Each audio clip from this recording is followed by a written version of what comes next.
Recording in progress. Thank you. Good evening and welcome to the June 7th meeting of the Falmouth Conservation Commission.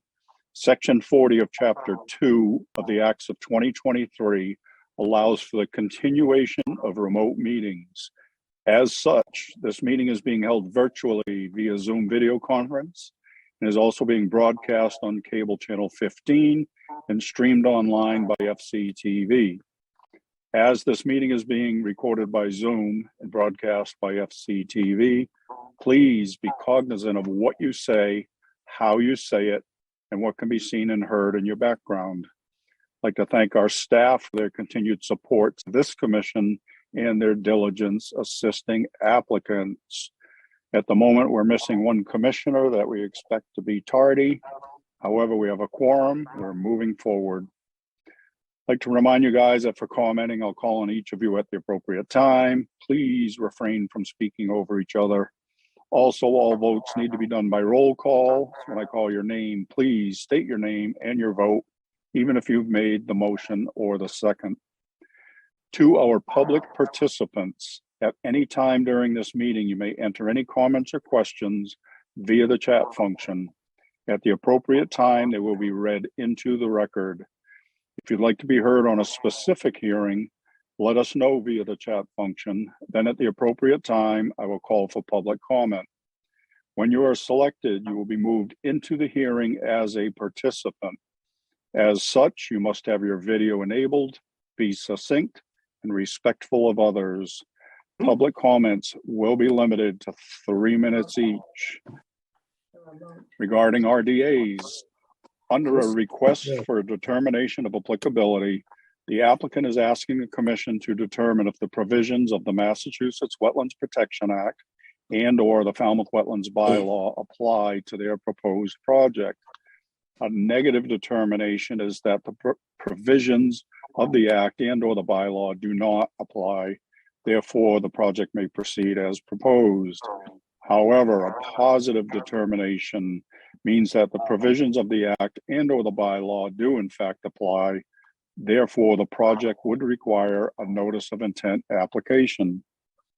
So as an applicant, you really want to hear a negative determination. And for the benefit of anyone waiting for a particular hearing, and so that you're not waiting unnecessarily, the following items are expected to be continued: 150 Mill Road and 151 T-Ticket Path. First up, vote minutes, May 17, 2023. Anyone? I reviewed the minutes and I'd move approval. Pat. Gladfelter, second. All right, we have a motion and a second to accept the minutes as submitted for May 17th. All right, Betsy. Gladfelter, aye. Courtney. Oh, sorry, skip my own rule. Matthews, aye. Kevin. O'Brien, aye. Maury. Arlo Hawks, aye. Melissa. Bartog, abstain. Steve. And aye. It is 5 in favor with 1 abstention. We have accepted the minutes of May 17. Next up, vote minutes of May 24, 2023. Mr. Chairman, I reviewed the minutes and I'd move approval pending any comments this evening. Patton. Gladfelter, second. Okay, Melissa.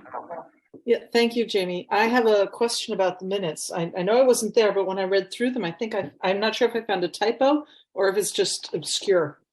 Under the 7J Road Realty Trust, the Mancini property, it was a continued NOI. It says Tom Bunker explained that more drainage has been added to the plan in addition to the previous pavers. And I'm wondering, is it referring to pavers that were previously on a plan, or are they pervious pavers? Pervious pavers. Okay, so it's a typo. So I'd like to request that we just that we clarify the word and make it a pervious pavers, please. Okay. That's under Anything 7J else? Road. Nope, that was it. All right. Thank you. Jamie, We have- next. sorry, the next set of minutes I just noticed is the executive session. I do believe you have to vote those in executive session, so we'll just continue those to the next meeting and I'll set up an executive session room for you, okay? Sure. All right.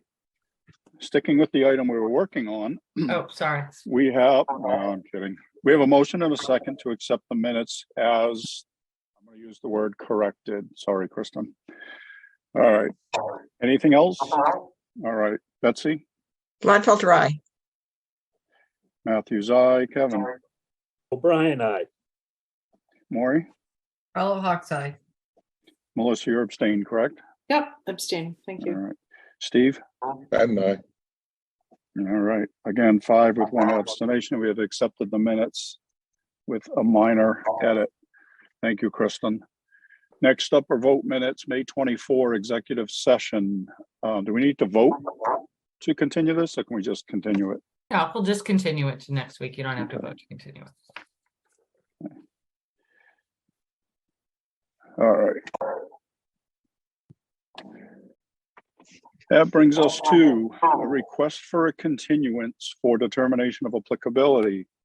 John and Jean Devine, 150 Mill Road, Falmouth, Mass, for permission to reconstruct the garage and install 2 dormers. Ms. Bergeron, The applicant has requested a continuance until June 28th. So moved. So moved. Gladfelter, Second, Harlow Hawks. all right, we have a motion and a second to continue this until June 20th, you said? 28th. I'm to sorry, 8. thank you. Yep. Okay. All right. Betsy, Gladfelter, aye. Matthews, aye. Kevin, O'Brien, aye. Maury, Carlo Hawks, aye. Melissa, Bartel guy. Steve. Patton, aye. It is unanimous. We have continued this till 6:28.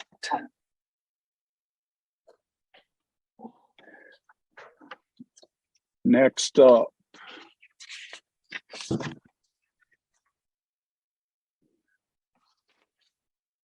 Request for a continuance under a notice of intent, Constance M. Ryan and Andrew Doyle, 151 T-Ticket Path, Falmouth, Mass, for permission to extend the existing revetment, construct access stairs, and nourish the bank. Jen?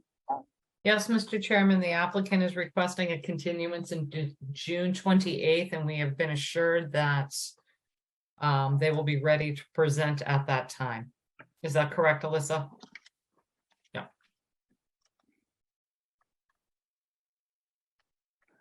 All right, the request is to continue until 6:28. Melissa? Will we be receiving revised plans for that meeting or do we have to dig out our old ones? No, you should be receiving revised plans. Okay. So moved, Harlow Hawks. Gladfelter, second. All right, we have a motion and a second to continue this till 6:28. Betsy? Gladfelter, aye. Matthews, aye. Kevin? O'Brien, aye. Maury? Harlow Hawks, aye. Melissa? Bartel guy. Steve? Patton, aye. It is unanimous. We have continued this until 6:28. This brings us to requests for determination of applicability. Thomas and Terry Minnie, 39 Gunning Point Avenue, Falmouth, Mass, for permission to rebuild a set of stairs damaged by winter storms and to install new railings on the existing platform. Ms. Bergeron. Staff recommends a -3 under the state and a -2 under the bylaw. Resource area boundaries are not confirmed. So moved, Harlow Hawks. Gladfelter, second. All right, we have a motion and a second to accept staff's recommendation. Questions or comments? All right, Betsy? Gladfelter, aye. Matthews, aye. Kevin? O'Brien, aye. Maury? Harlow Hawks, aye. Melissa? Bartel guy. Steve? Patton, aye. It is unanimous. We have accepted staff's recommendation. Next up, Elise Hannon, 326 Foxbury Hill Road, Falmouth, Mass, for permission to reconstruct and extend an existing deck and to install improvement plantings. Ms. Bergeron, Staff recommends a -3 under the state and a -2 under the bylaw. Resource area boundaries are not confirmed. So moved, Harlow Hawks. Second, Gladfelter. all right. We have a motion and a second. Any questions or comments? All right, Betsy, Gladfelter, aye. Matthews, aye. Kevin, O'Brien, aye. Maury, Harlow Hawks eye. Melissa, Hardtog, aye. Steve. Patton, aye. It is unanimous. We have accepted staff's recommendation. Next up, Joseph and Lucia Giangrasso, 55 Little Island Road, Falmouth, Mass, for permission to install a privacy fence. Ms. Bergeron, Staff recommends a -2 under the state and a -3 under the bylaw. Resource area boundaries are not confirmed. So moved, Harlow Hawks. Gladfelter, second. okay, we have a motion and a second. Any questions or comments? All right, Betsy, Gladfelter, aye. Matthews, aye. Kevin, O'Brien, aye. Maury, Harlow Hawks eye. Melissa, Hardtog, aye. Steve. Patton, aye. It is unanimous. We have accepted staff's recommendation. Next up, Town of Falmouth, 0 Highfield Drive, parcel number 001-000 and off 0 Terhune Drive, parcel number 006126, Falmouth, Mass. For permission to install rain bars, landscape ties, fencing, signage, box stairs, and brush in order to reduce erosion on the parcels. Ms. Bergeron, Staff recommends a -3 under the state and a -2 under the bylaw. Resource area boundaries are not confirmed. So moved, Harlow Hawks. Gladfelter, second. sense some hesitation there. Because Melissa? Melissa, Quick question, what are rain bars? they're just like rain breaks on a steep slope to kind of slow the water down. This is the Okay. improvements over at the Punch Bowl. Okay, oh, with the punch bowl, got it. Thanks. Any other questions or comments? All right, Betsy, Gladfelter, aye. Matthews, aye. Kevin, O'Brien, aye. Maury, Harlow Hawks eye. Melissa, Hardtog, aye. Steve. Patton, aye. It is unanimous. We have accepted staff's recommendation. The next item has been previously continued, brings us to Keith Tortorella, 126 Bay Road, Falmouth, Mass, for permission to remove an unpermitted parking area and restore the area with lawn and to replace a portion of the existing mitigation plantings.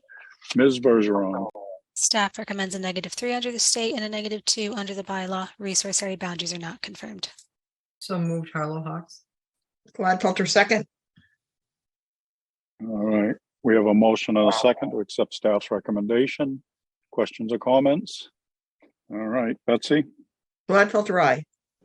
Matthews, aye. Kevin, O'Brien, aye. Maury, Harlow Hawks eye. Melissa, Hardtog, aye. Steve. Patton, aye. It is unanimous. We have accepted staff's recommendation. Next up, Mark Colangelo, trustee, Swimport Trust, 15 Fiddler's Cove Road, Falmouth, Mass, for after-the-fact permission to construct a deck. Ms. Bergeron, Staff recommends a -3 under the state and a -2 under the bylaw. Resource area boundaries are not confirmed. So moved, Harlow Hawks. Second, Gladfelter. all right, we have a motion and a second to accept staff's recommendation. Any questions or comments? All right, Betsy, Gladfelter, aye. Matthews, aye. Kevin, O'Brien, aye. Maury, Harlow Hawks eye. Melissa, Hardtog, aye. Steve. Patton, aye. It is unanimous. We have accepted staff's recommendation. Next up, Susan Bonney, 50 Loop Road, Falmouth, Mass, for permission to remove a diseased tree, maintain the existing pathway, and vista prune according to FWR 10.18, 10B. Ms. Bergeron, Staff recommends a -3 under the state and a -2 under the bylaw. Resource area boundaries are not confirmed. So moved, Harlow Hawks. Second, Gladfelter. all right, we have a motion and a second to accept staff's recommendation. Questions or comments? All right, Betsy, Gladfelter, aye. Matthews, aye, Kevin, O'Brien, I. Maury, Harlow Hawks, aye. Melissa, Frog eye. Steve. Pat and I. It is unanimous. We have accepted staff's recommendation. Next up, Racing Beach Association, 0 Racing Beach Avenue, Falmouth, Mass. For permission to shore up the existing riprap, add cobble and beach sand to the road's edge, and to plant beach grass. Ms. Bergeron, Staff recommends a -3 under the state and a -2 under the bylaw. Resource area boundaries are not confirmed. So moved, Harlow Hawks. Second, Gladfelter. all right, we have a motion and a second to accept staff's recommendation. Any questions or comments? All right, Betsy, Gladfelter, aye. Matthews, aye, Kevin, O'Brien, I. Maury, Harlow Hawks, aye. Melissa, Frog eye. Steve. Pat and I. It is unanimous. We have accepted staff's recommendation. Next up, Friends of the Cove, Inc., 10 Point Road, North Falmouth, Mass. For permission to remove invasive vines from trees and to vista prune according to FWR 10.18, 10B. Ms. Bergeron, Staff recommends a +3 under the state and a +4 under the bylaw. Resource area boundaries are not confirmed, and I can elaborate. please. So this is a pretty typical request for a vista prune. The only outlying characteristic here is that much of the vista prune does consist of cedar trees, and your regulations state that cedars cannot be pruned for a vista prune. So that is why we have recommended a positive at this time, hoping that the commission will continue the hearing to view the proposed vista prune window for yourselves and determine how many or if the cedars can be pruned at all for this vista. Is it marked? Is the site marked? It is. The vista So- itself is marked from, it's an undeveloped lot. It's owned by an association, multiple families own it. There is a easy address to find. If you just type in the address, Waze will take you there. And if you enter the site, there's a clear decorative gate and a lawn area. So if you just go into the lawn area, it is marked with flagging tape by the benches. And you just sort of envision it from there. There's a little path to get to the backside too and see the beach side. So we're So it's like looking a- for a continuance? That's what we would recommend, just to see if you guys would allow some, if not all, of the cedars to be pruned, or perhaps suggest they find an alternative window, or whatever your recommendation is. Melissa? When they're asking to vista prune, do they want to remove those cedars or do they want to shore them up from underneath? Do we know? Okay. So under the vista prune guidelines, they're not allowed to upland the trees, but rather Yeah. it's a selective pruning of up to 30% of the tree. There's two very large ones right at the start of the vista, so more of the middle branches, and then there are some behind. It's a lot of the vista are cedars. So when you say they're allowed to prune up to 30%, do you mean from the top down or do you mean just like sort of picking? and Sporadically, choosing? yeah. Not allowed to top the trees or upland them. It's a selective removal throughout the entire Sort of thinning. entity of the tree. Correct. Yep. Select branches, not too Yeah. many in a row or clumping, but to open up more pockets of view. They have a sitting area there and would like to have a better view of the water. Okay. Thank you for that explanation. No problem. I'll move to So- continue this item until next week. Second. Gladfelter, Okay, is a week enough? Enough time for everybody? I do site visits anyway. Just making sure, buddy. All right, Thank you, sir. so we have a motion and a second on the table to continue this until next week,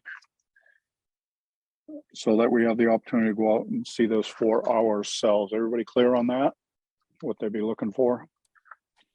All right, so again, the motion and the second is to continue until 6:14. Betsy, Gladfelter, I.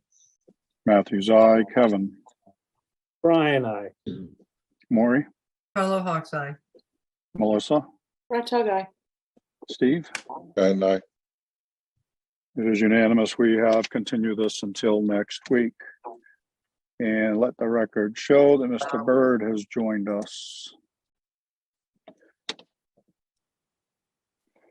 Next up, Elizabeth Witters, Harborway Corporation, 334 Scranton Avenue, Falmouth, Mass, for after-the-fact permission to install a rinse station and AC unit, and for permission to reconstruct and expand the existing deck and install mitigation plantings. Ms. Bergeron, Staff recommends a -3 under the state and a -2 under the bylaw. Resource area boundaries are not confirmed. Bird so moved. you shocked everyone. Carlo Hawks second. Thank you. We had a pattern going there, Court. All right, we have a motion and a second to accept staff's recommendation. Betsy, Gladfelter, I. Courtney, Bird eye. Matthews, aye. Kevin, O'Brien, I. Maury, Carlo Hawks Eye. Melissa, Rattag, aye. Steve. and I, It is unanimous. We have accepted staff's recommendation. Next up, Joseph Hill, 22 Riverway, North Falmouth, Mass, for permission to remove an unpermitted patio and to restore the area with sand and 100 square feet of beach grass. Ms. Bergeron, Staff recommends a +3 under the state and a +4 under the bylaw. Resource area boundaries are not confirmed, and I can elaborate. please. So this particular property, we became aware of at the building permit level. They are looking to reconstruct their garage. In looking at the site plan submitted, we noticed a very large patio was constructed over the past year and a half. It's in the A zone of the property, right towards the water and coastal bank. The homeowner did state that in that area, they discovered a buried flagstone patio. Some photos were provided from, I genuinely don't know which decade, 70s, 60s, 80s. But a long time ago, there was an established patio out there. When looking at aerial photos since 2001, all we see is green. So whether it's weeds or grass or some kind of vegetation took over that area. The homeowner is willing to remove it and restore the area with sand as opposed to grass or weeds for that matter, as well as a bit of beach grass to hold down the sand. The RDA that we received did suggest that if we could permit the removal of the unpermitted patio under this RDA, that the commission would have the opportunity to condition its removal and revegetation under a subsequent notice of intent filing for the garage. As much as we understand that will be coming our way, it's a bit difficult to condition one permit under another permit.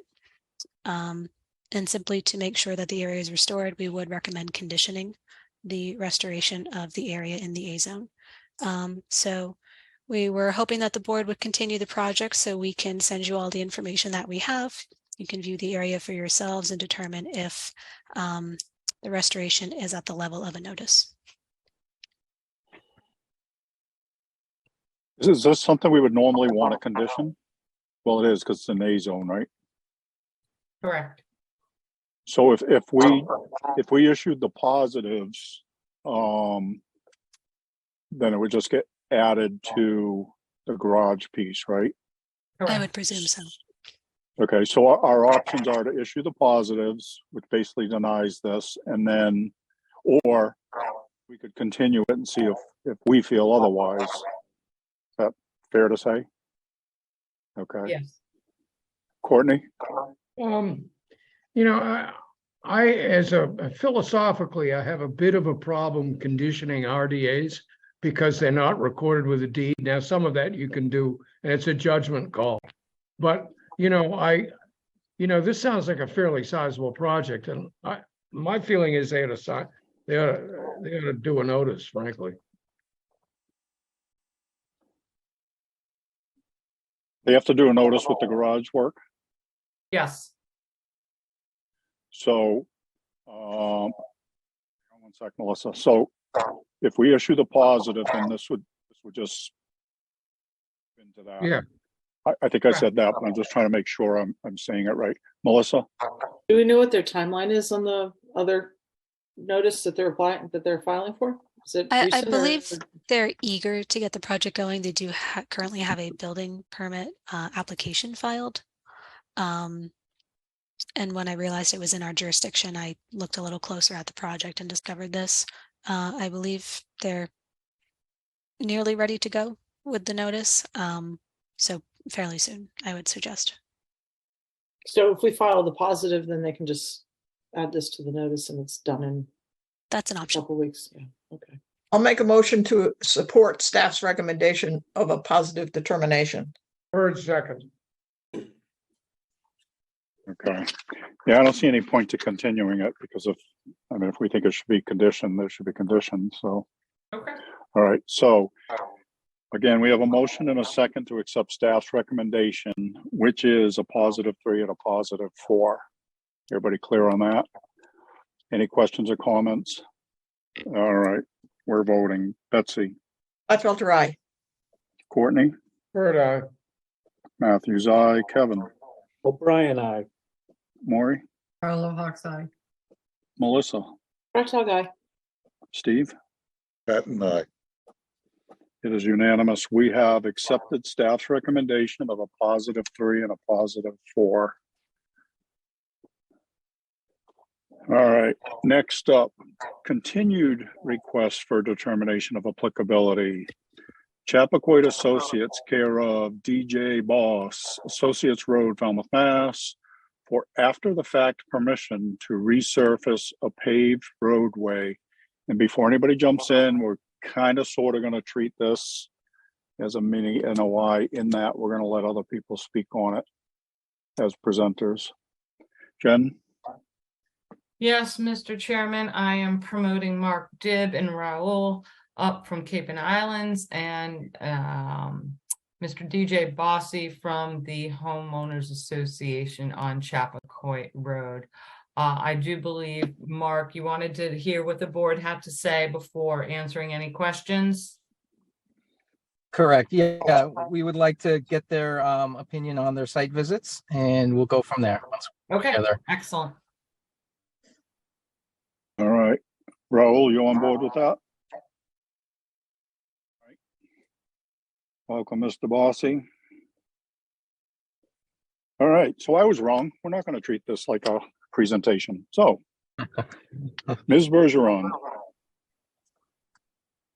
I don't ultimately have anything else to add from my general introduction of the project last week, but the board did visit Associates Road to look at the recent paving that took place.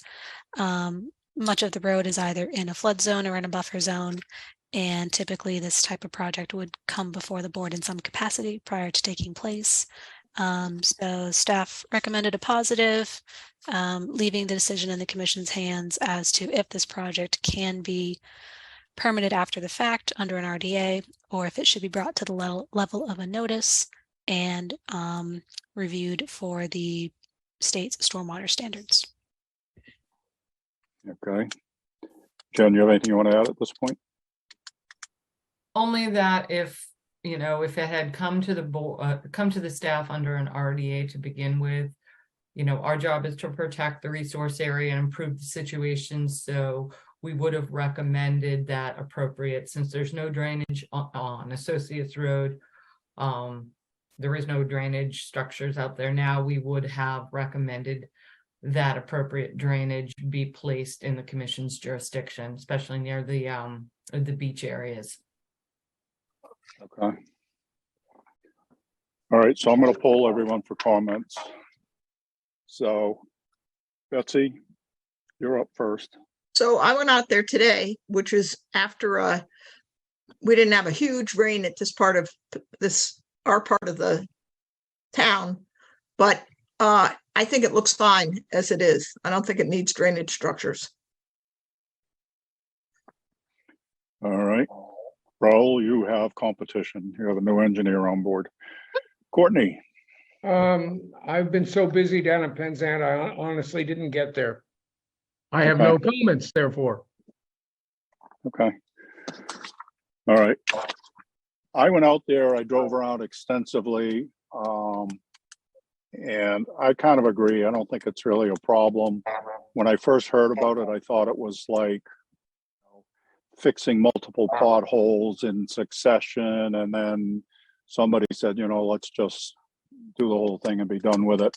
I know there's a legal question about what constitutes resurfacing and so forth. My opinion, that's all it is. So again, I don't have a problem with it. Kevin? It seems reasonable. The concept kind of bothers me, but as you say, it really doesn't present much to argue for an extensive, even less than extensive drainage problem out there. So I'm fine with it. Yeah, I think that's one of the biggest issues is just not following protocol. And I think that's been beaten to death to certain people. So I'm going to leave that alone. Maury.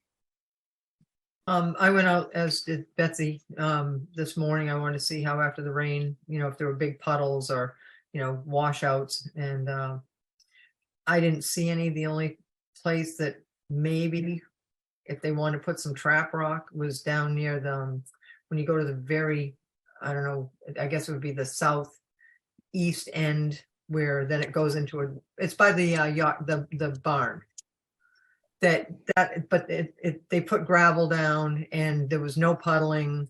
I kind of poked into the woods to see if there was like a bunch of sediment that had been running in there, and it didn't look like it. So again, it looked like a resurfacing. Nothing looked widened. Nothing looked like it was pitched to make it discharge into the wetlands. So I'm all set. I'm fine with it. Okay. Melissa.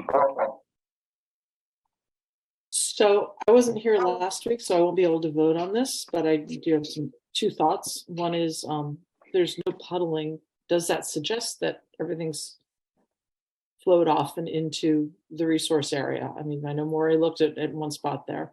She didn't think that it looked that way, but there's buffering vegetation most of the places to either side. Yeah, but is it going into the vegetation? But then my question though is, what kind of precedent do we want to set? Repaving a road the size of Associates Road is pretty large, and they did it without coming for a permit. I mean, just the other day I was down in the Walmart parking lot, and they're repaving as well. And I know there's wetlands over there too, and I don't recall them coming before us. So what kind of precedent do we actually want to set? Is a question that I'd ask all of you, because I think it may not have been intentional, but it's kind of egregious. And in fact, it's quite egregious because everyone knows that it's within 100 feet of the wetlands there. That's it. Right. Well, no puddling is indicative of good drainage. Steve. Yeah, I agree. I had the chance to go out, and it does annoy me that, but I don't think it's going to be a problem. Okay. All right. Jamie? Courtney. Yeah, Yep. I'm sorry. I had a senior moment. I was out there about a well over a couple of weeks ago, so I just forgot about it because I've been so busy. The only thing I saw there was that I'd like to see some berms on the side, so that it directs the runoff into, it kind of refines, the, what you're doing with the drainage. I'd like to see some berms so that it directs the water and it doesn't sheet off. It's You have just to, sheeting, it's just you have sheeting to- off to either side. It's not, No. What I'm saying is you just go and drive around and you can tell where the roads are pitched and so on. And I would like to direct the runoff to certain areas where it can disperse rather than gully along the side of the road, which it will do. And that would be creating a stormwater drainage plan. And that's the whole debate right now. And Well, Right, Melissa? if it's necessary, they gotta do it. Hold on. And if I may, Jimmy, you said that, that's a sign of good drainage, but the question again begs, where is it draining to? And I know that the DPW also has all kinds of rules and regulations with new stormwater drainage requirements. And I mean, it's just so close to to West Falmouth Harbor and to Chappaquiddick Beach and everything. I think this is, I think it really begs a plan. I mean, because also if they just resurfaced it, then when's the next time anyone's going to have a chance to look at this? In 20 years or 10 years when they resurface it again. Maury? when you go out there and if you drive really slow and you look at every area, there's a low spot when you drive in that has a huge berm on both sides. And then there's vegetation into a guy's lawn. And then there's a dune that's, 12 or 15 feet tall. So on either side there, the percolation of whatever water goes off is being treated. I mean, Chappaquiddick Road, every inch of Chappaquiddick Road goes directly into South Basin. So, I mean, it's some places you just can't deal with it. Out there, the only place that I had a little, like I say, the only place I had a little concern, but I went through the willy wogs to go look and see if there was big sediment, was at the end by their barn. And even by the beach area with the dock that we permitted, it's 75, 80, 100 feet to the water with a dune in front of it and a gravel park, sand parking lot. And they didn't pave anything that wasn't paved. Now, if they had gone and paved the dock parking lot or whatever that beach is that they have out there, that would be a whole different story. I mean, now you're adding more asphalt, but they didn't add any asphalt. They just covered what was already there. So anyway, I'm sorry to keep going. See, Despite your sarcastic comment, Jamie, I know nothing. I know nothing compared to Raul about stormwater drainage, but I am writing a grant for the town about an area that has critical stormwater drainage. If there were a problem with water coming off the surface of the road, like Maury said, as you go around, you'd see gullies on either side of the road pouring down towards the ocean. There are no gullies. There's grass. Most of the places has grass or vegetation to either side.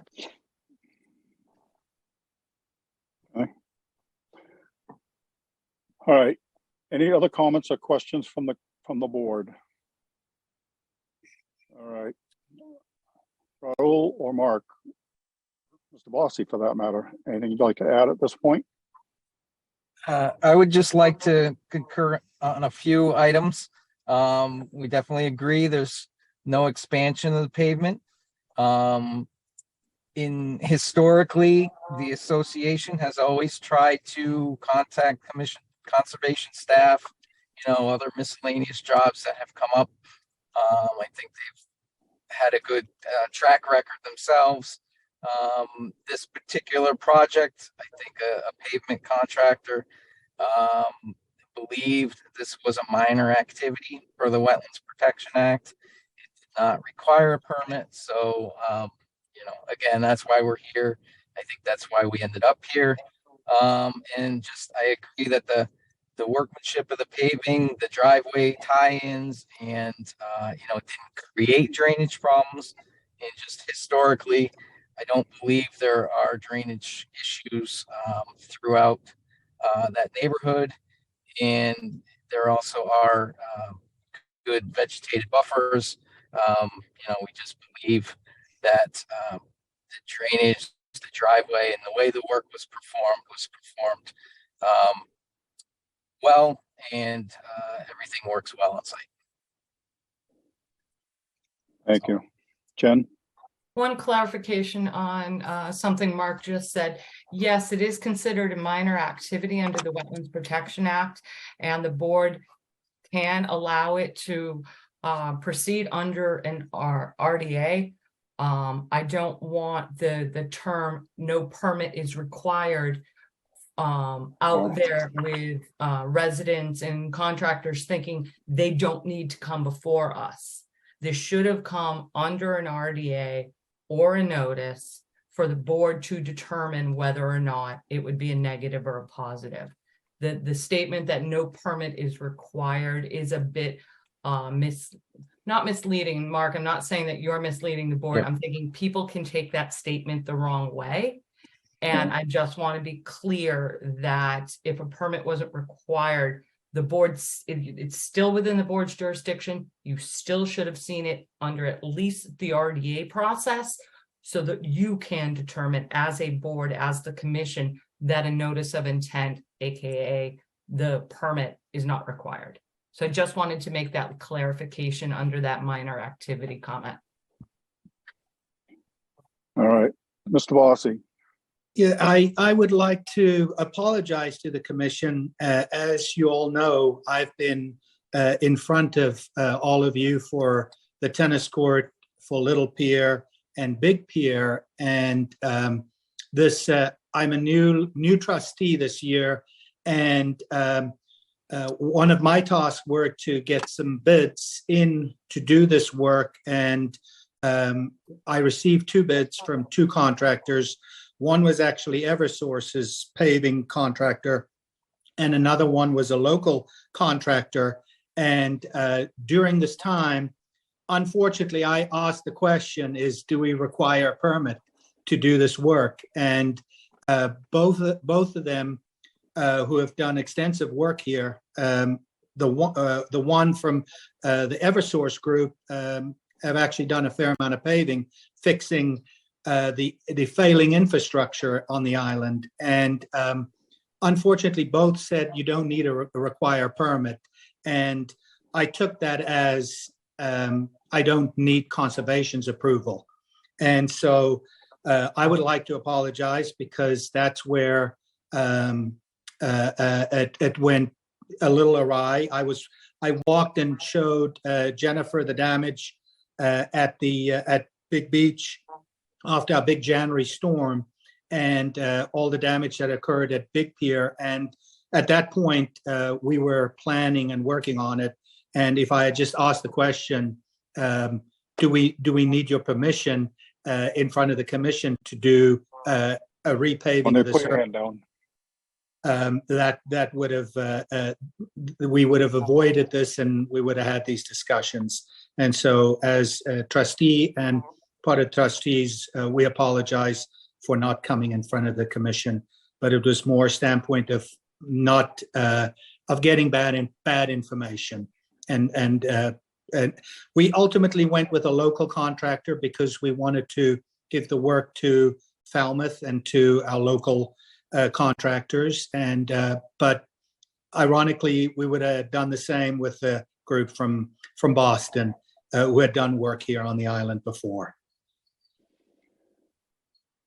So clearly now you know as a trustee, the burden is on you or your Correct. group, not you personally, but your group, to determine what permits are required for anything, not just us. So that's what I was saying about, Courtney, put your hand down, please. So, for the future, just a phone call. I mean, Yeah, if would you have don't need avoided. something, they'll let you know, but if you do, they'll tell you the proper ways, because you guys are gonna get in a lot of trouble and a lot of expense by, from getting bad advice. All right, Mr. Byrd, I just wanted to second what you're saying, Jamie.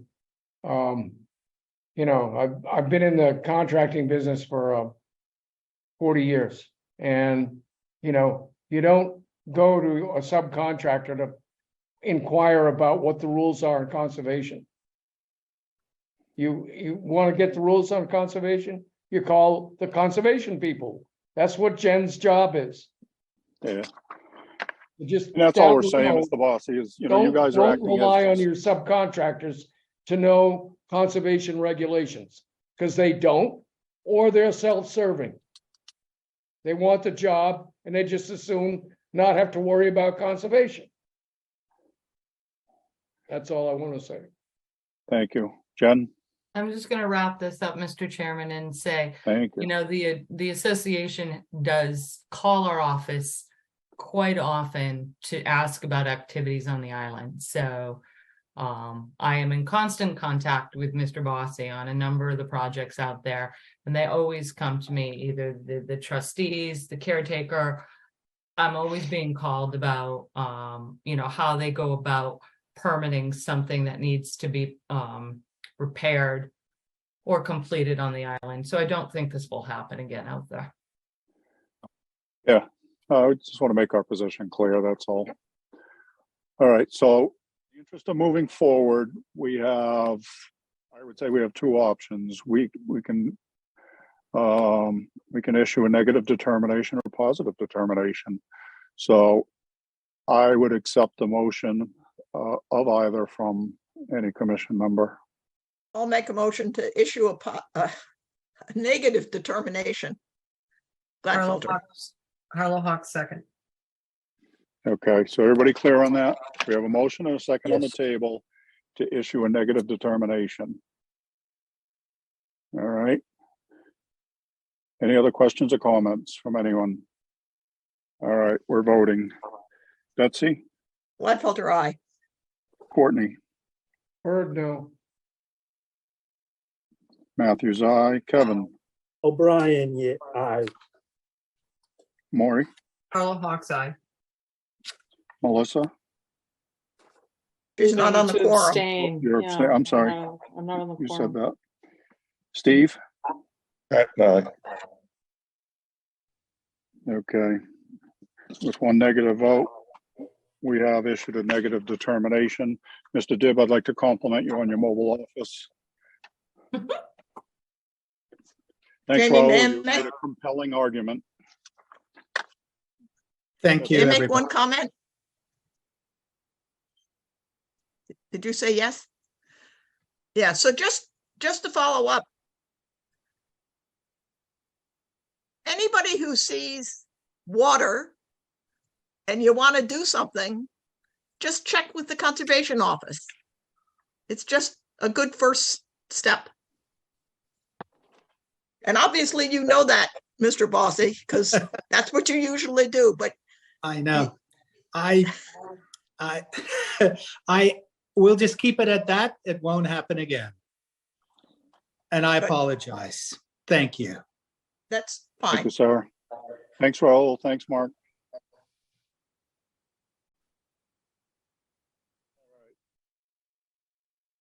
On requests for a hearing under a notice of intent.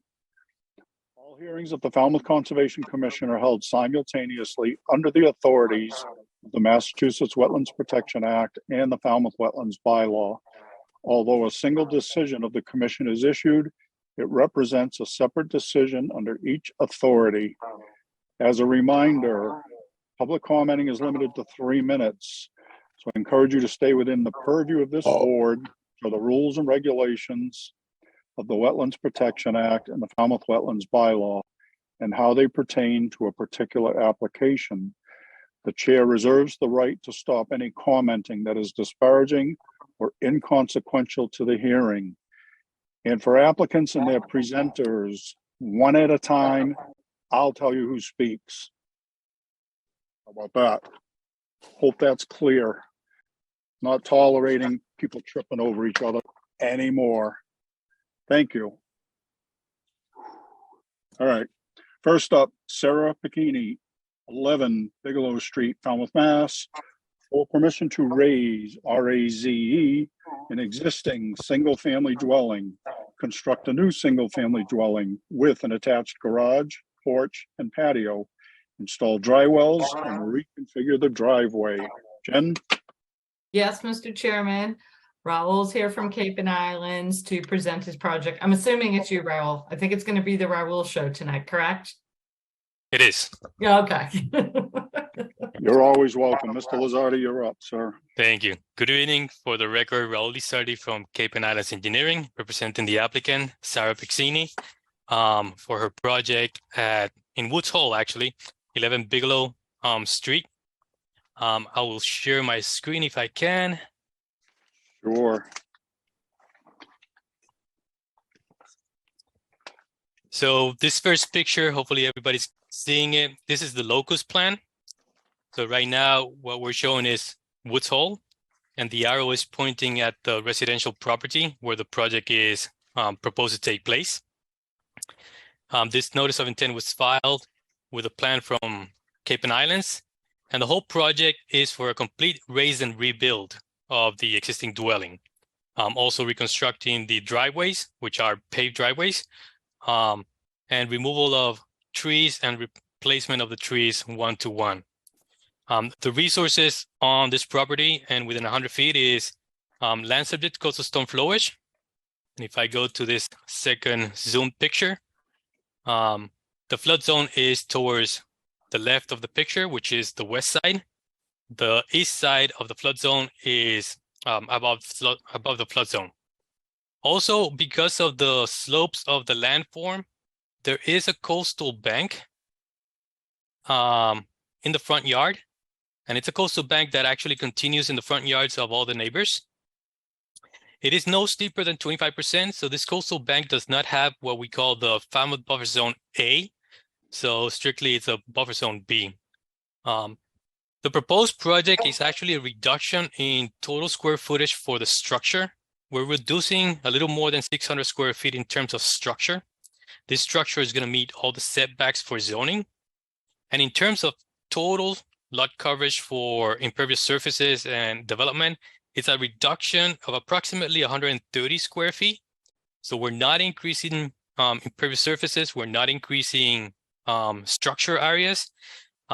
The improvements that we're doing is that this new house is going to be built in accordance to the code requirements for construction in the floodplain. There's also proposed drainage, which currently there is no drainage on the property. We're collecting the roof runoff with dry wells.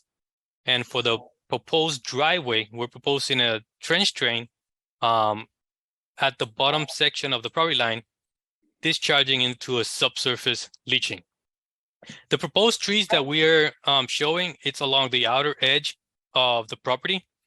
So we're proposing 10 trees to replace the 10 existing trees that we're removing at a ratio of 1-to-1, just keeping away from the house once it's built. So basically, there is no other resource within 100 feet. This coastal bank is what we typically call a fragmented coastal bank, as it is not directly in front of the waters or the ocean, and not directly in front of any other wetland. It's just the slopes of the land exceed the 10%. It is in the flood zone, so it's therefore a coastal bank.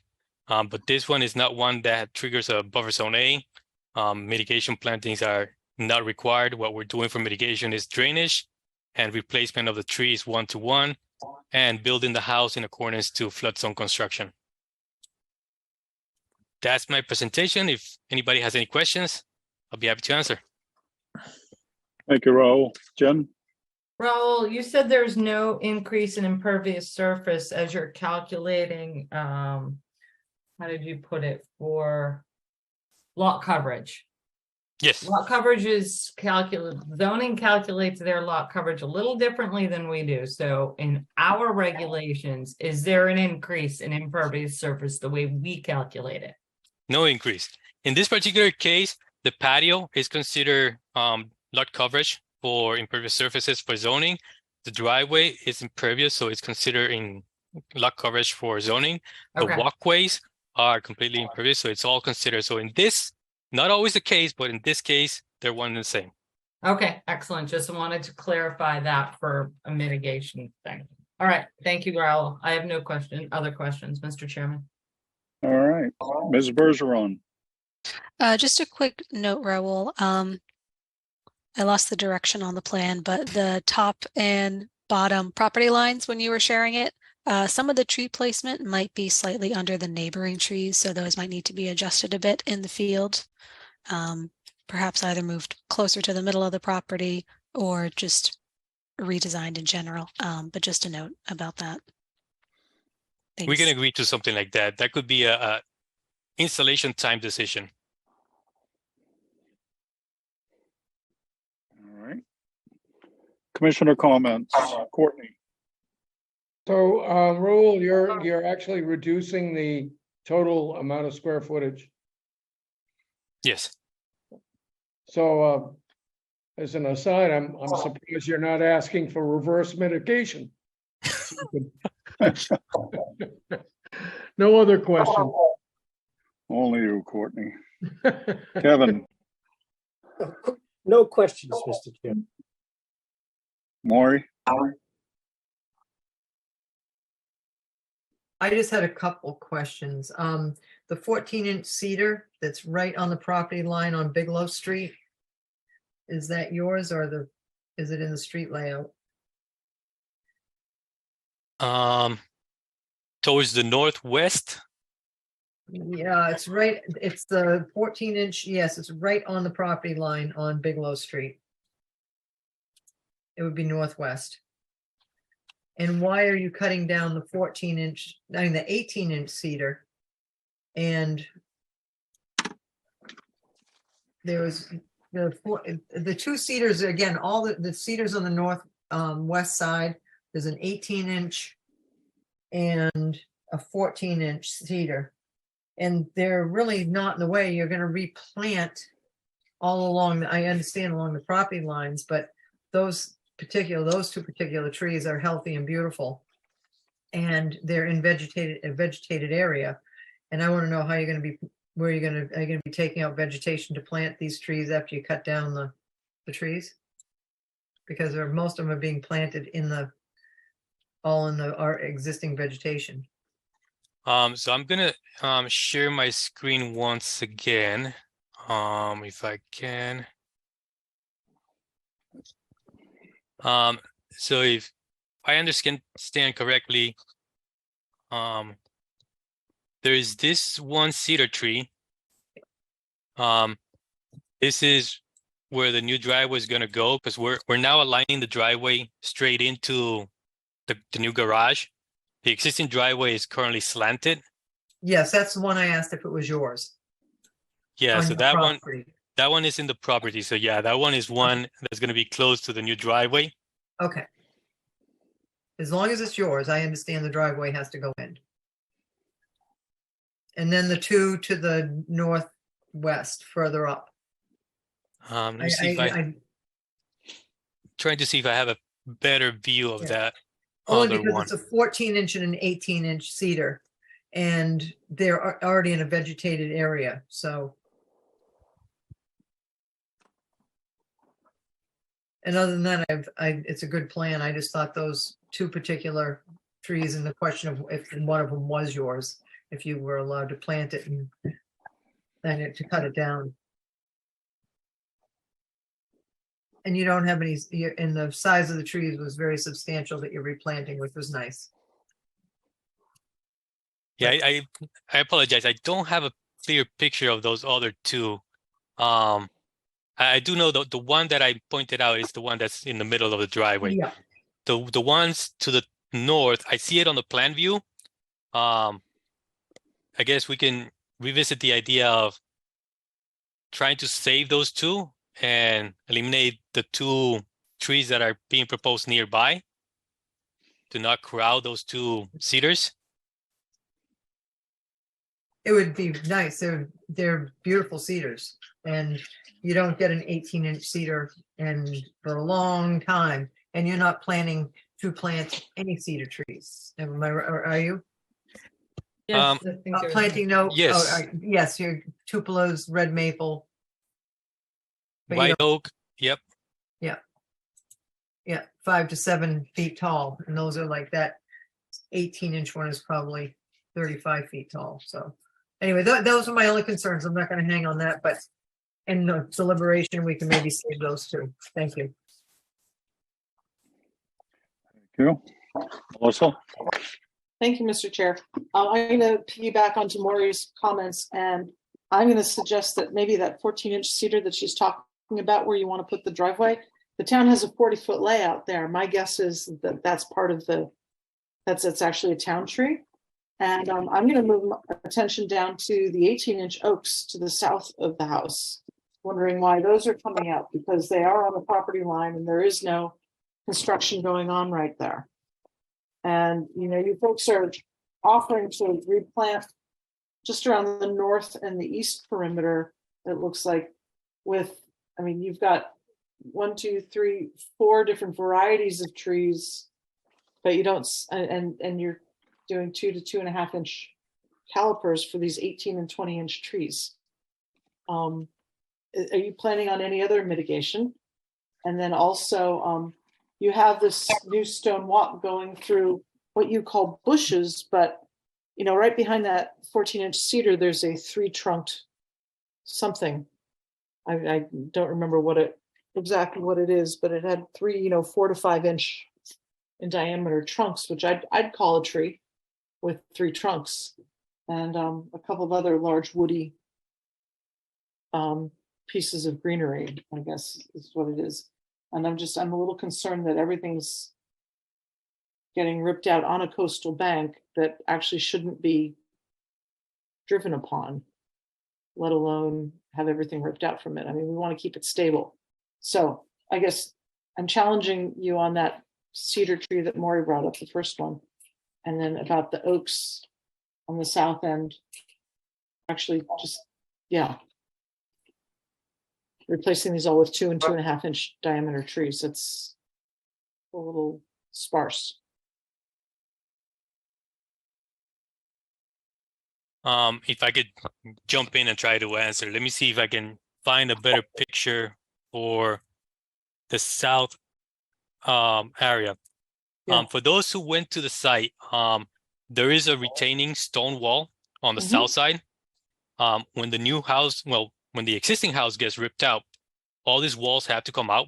The grading that's holding those trees to the south, if I go back, let me share my screen once again.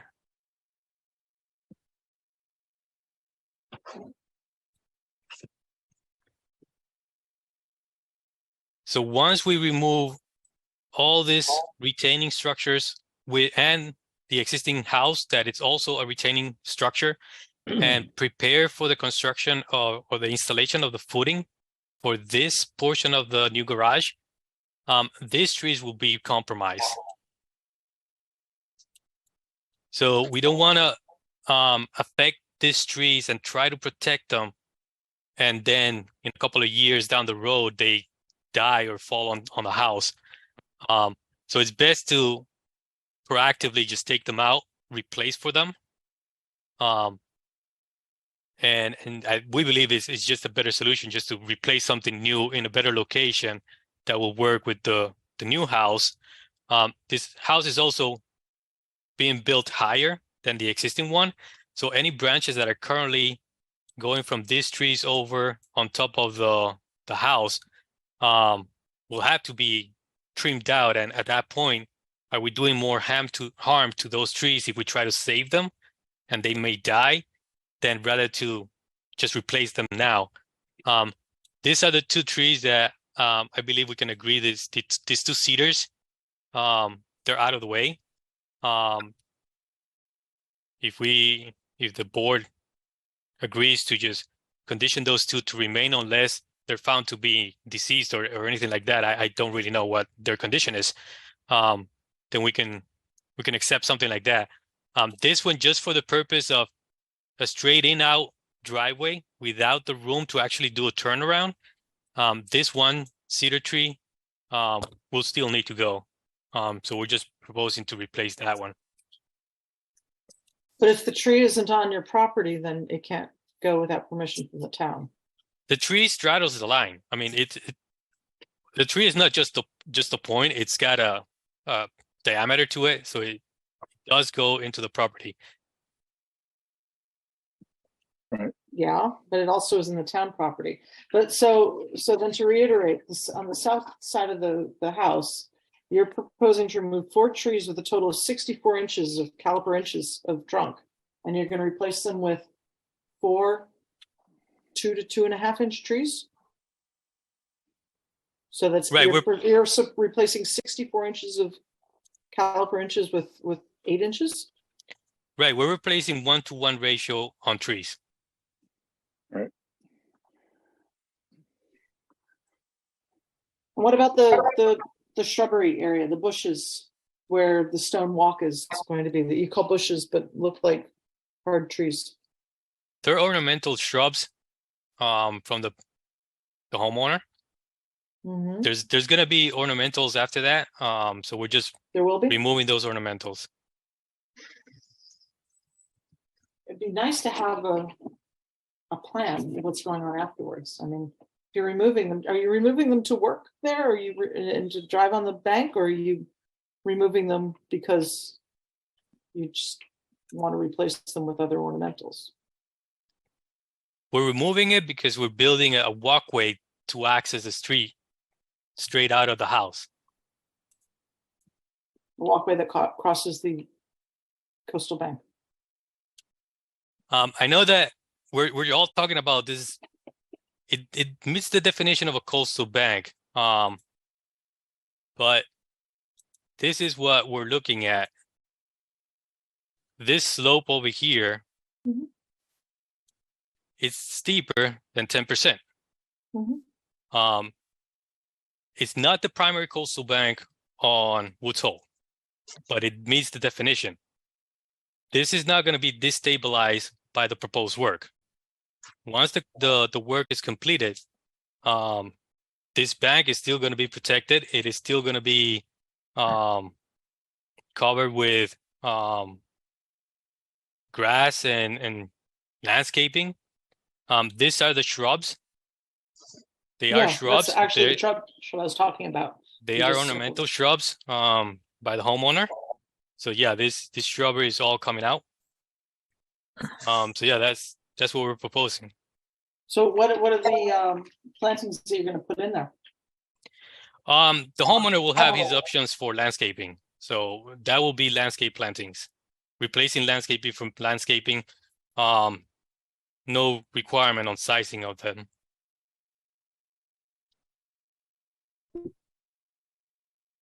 Interesting. No more questions at the moment. Thank you. All right, Steve. Thank you, Mr. Chairman. I was going to compliment you on one of the better written narratives that I have seen. And I went out to the property and the narrative matched the scene. It was great. Doesn't happen often, I gotta tell you. I have to share. You wrote it, Raul. I have to share the things from you to Jeff. Jeff Johnson did a lot of it. Nah, just take it. All right. Thanks, Steve. Betsy. So Raul, I'm not going to belabor anything about the trees, except that the regulation reads 1-to-1 or caliper inch to caliper inch. So how many caliper inches are you removing? You're at the low end. You're at the 0. Yeah, caliper inch will be foresting this lot if we go that route. No, property... I'm not asking for caliper inch. I'm asking for how many caliper inches are you planning to cut? I don't have that number. Normally you would give that. That's what's supposed to be one of the things that's given to us. Yeah, I'm sorry, I don't have that number. Okay, so I'm just going to suggest, I like Maury's suggestion for saving those 2 big cedar trees that we can, and then given that you're at the 0 end of the tree to caliper inch per caliper inch, it'll be up to a discussion that we have. We're not going to add a tree we're not going to have you replace all the caliper inches, but it may be more than you have offered us. Just warning you. And then the placement can be up to, you know, as the building is being completed, you can work with staff as to where trees will go. That's my only comment, Jamie. All right, did you not say 1-to-1 or caliper inches? That's the regulation reads, it can be That's the 1-to-1 or caliper inch per caliper inch, but the person presenting is supposed to give us those two options. Right, one of the first things he said was the trees would be placed 1-for-1. I know, that's on the whatnot. lower end. If, Got it, but there it is. It's in the regulations, so. no, Jamie, the regulations read, the applicant has to offer somewhere between those two extremes. If we don't know how many caliper inches are removed, these were little tiny trees, then replacing them tree to tree wouldn't make a difference. They're not little tiny trees, they're big trees, big mature trees. So Okay. that can be part of the discussion, deliberation. Okay. I make a motion to close the hearing. Second,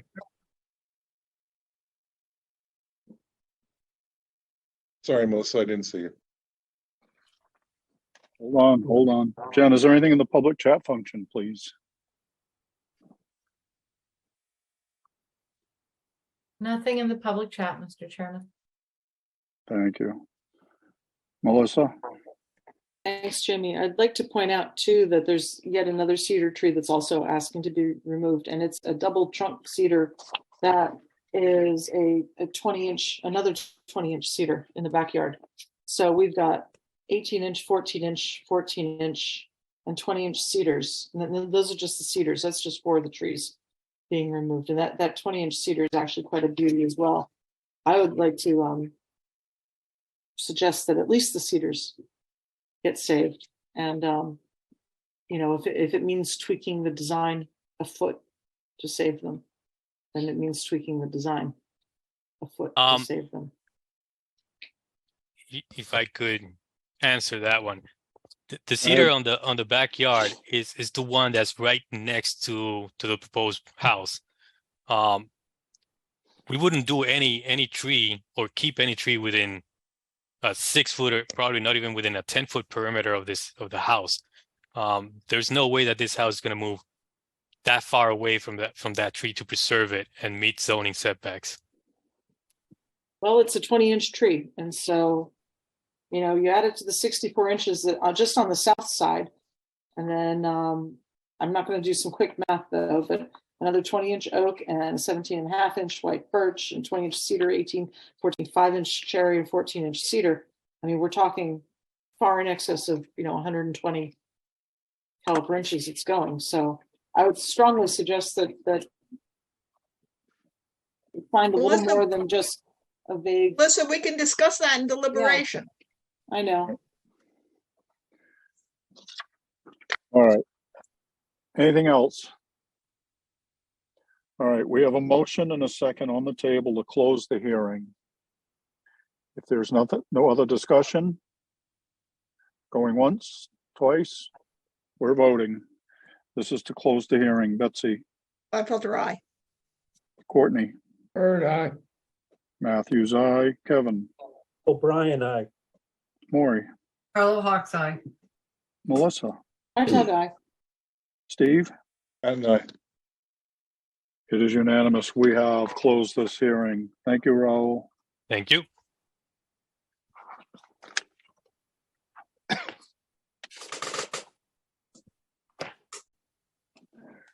All right, next up.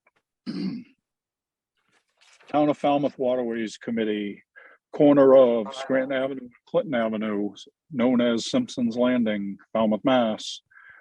For permission to install a composite sheet pile bulkhead in front of the existing failing timber bulkhead replacing the existing pilings and whaler beams, remove and reset the riprap, install a new timber cap and sand filtered drainage system, and reconstruct the wharf deck.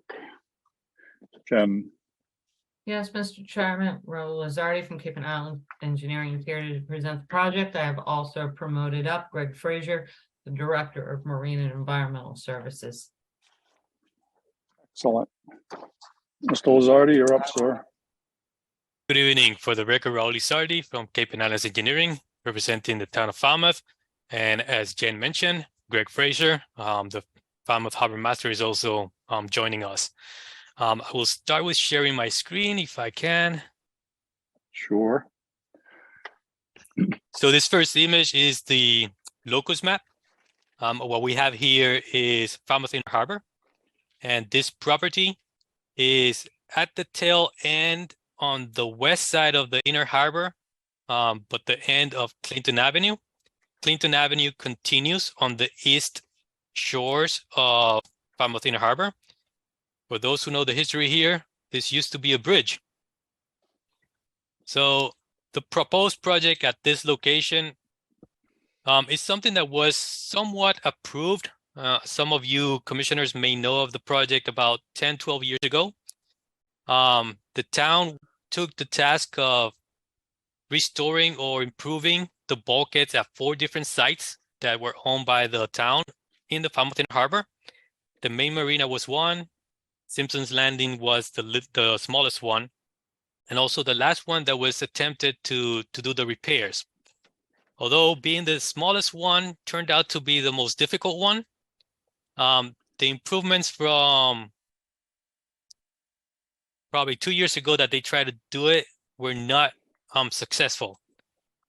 The process that was approved several years ago was to install a sheathing barrier on the inside of the existing bulkhead. And it was attempted, it was initiated, but it was not completely done because this was the old approach to the old bridge. And apparently there is some buried obstructions that could not be dug out for driving the sheet piles to a proper depth. What's currently happening at the site is that the old bulkhead, it's a timber bulkhead, after some 30 years, is been deteriorating and is creating some holes. And there's some sinkholes that are suddenly appearing at the surface of the paved areas. The sediments go into the harbor, more sediments go out, and the town has been filling in the voids with crushed stone. What we filed this time, which is different than 10 years ago, is to install composite sheathing on the outside of the existing timber sheathing. So we filed this plan. On the top left corner of the plan is the proposed condition. Just below it is the existing condition and several details of what's being proposed for construction. The installation is on the outside. It's going to be with composite sheet piles. The existing bulkhead whaler beams are going to be removed. The existing timber piles are going to be removed. The sheathing is going to be driven in front of the existing timber sheathing. A new whaler beam is going to be placed in front of the new sheathing, and then the piles are going to be reset in front of it. Everything is moving approximately 14 inches seaward from the current face of the structure of the bulkhead. There was a question about how much volume this constitute in terms of filling of land below mean high water. It is roughly 25 cubic yards, and that's calculated by the voids that are kind of facing between or trapped between the new composite sheet piles and the existing vertical timber sheet pile.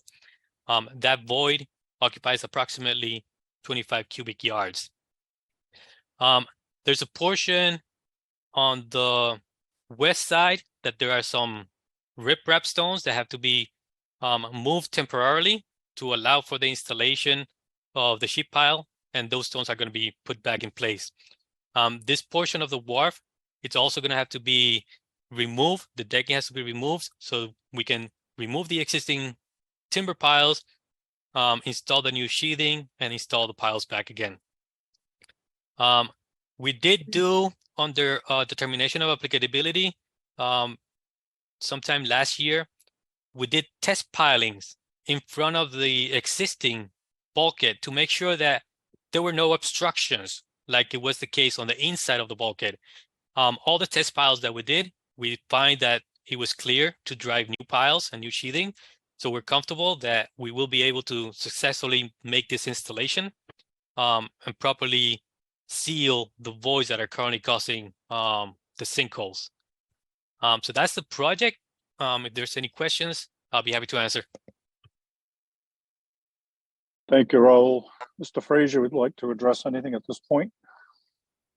No, it's a pretty straightforward project. As Raul mentioned, we spent a lot of money trying to do a repair job to that bulkhead years ago, and just couldn't get it done because of the obstructions that could not be removed on the inside of the bulkhead.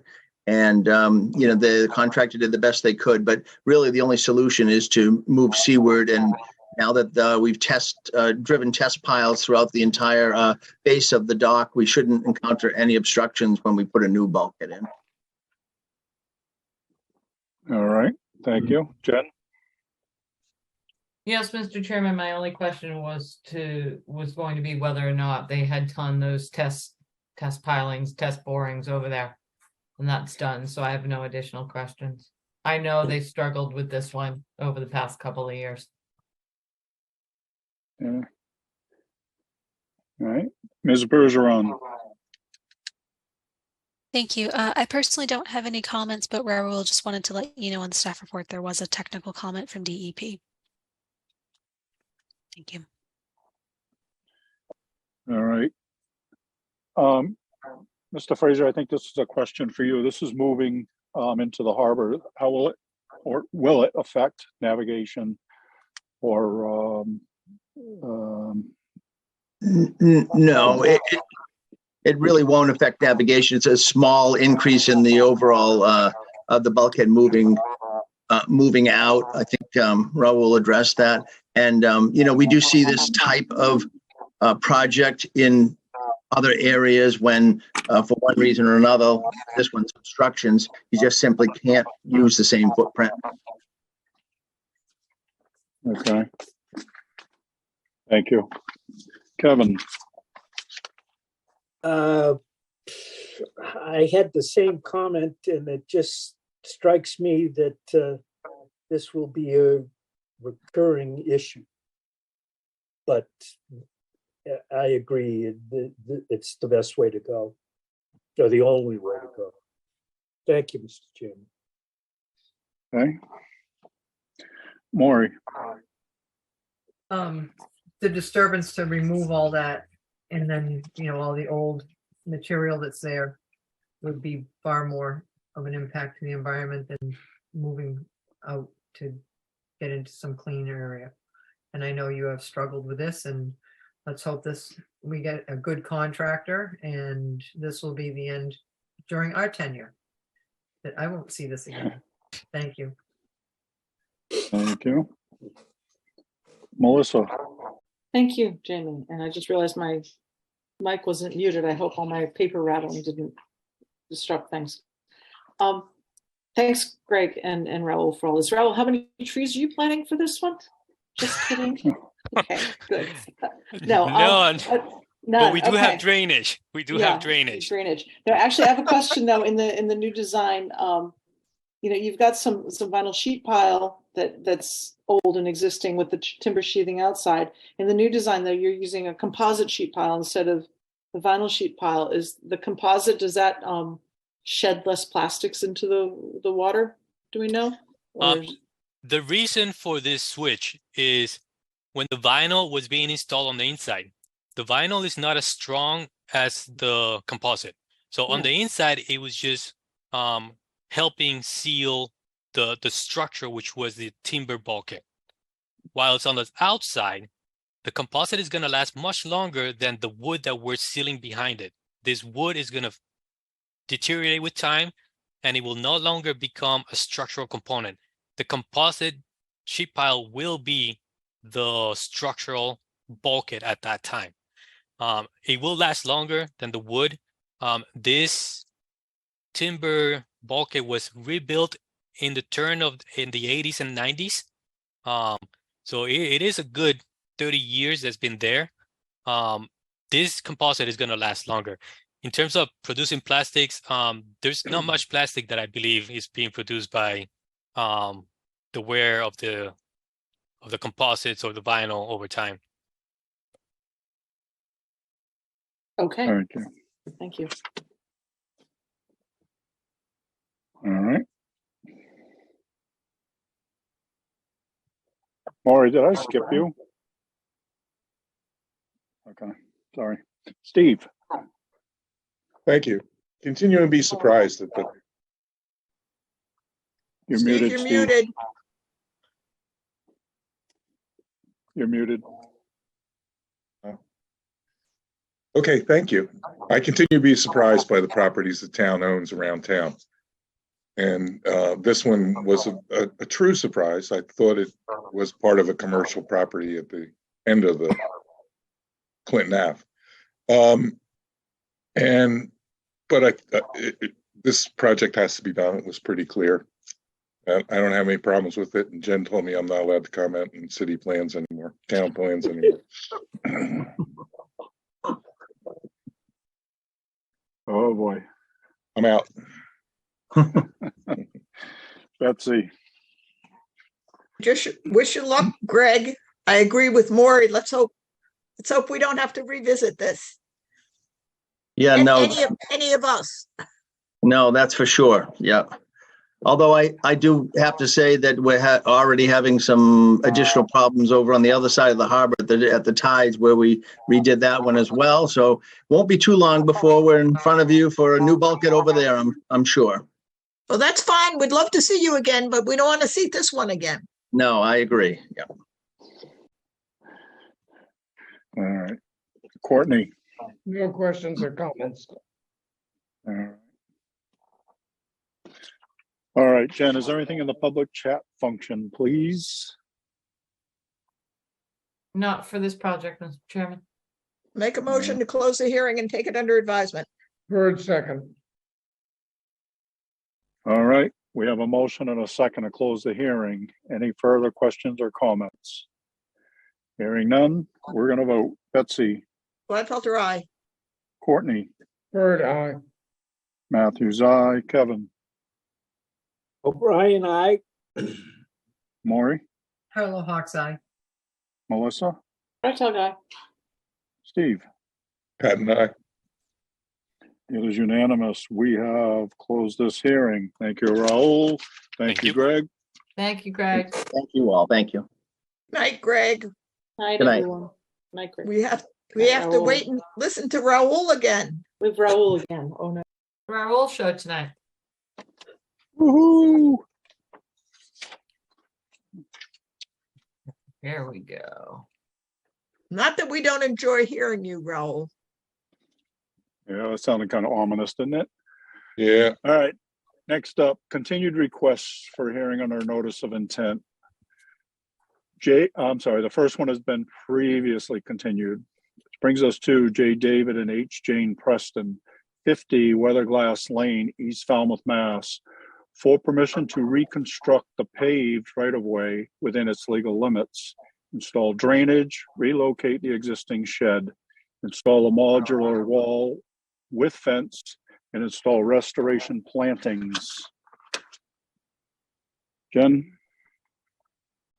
Yes, Oh, I'm Mr. sorry, hold Chairman, on. I have promoted up Attorney Lawler representing David Yes, I'm here. Preston at 50.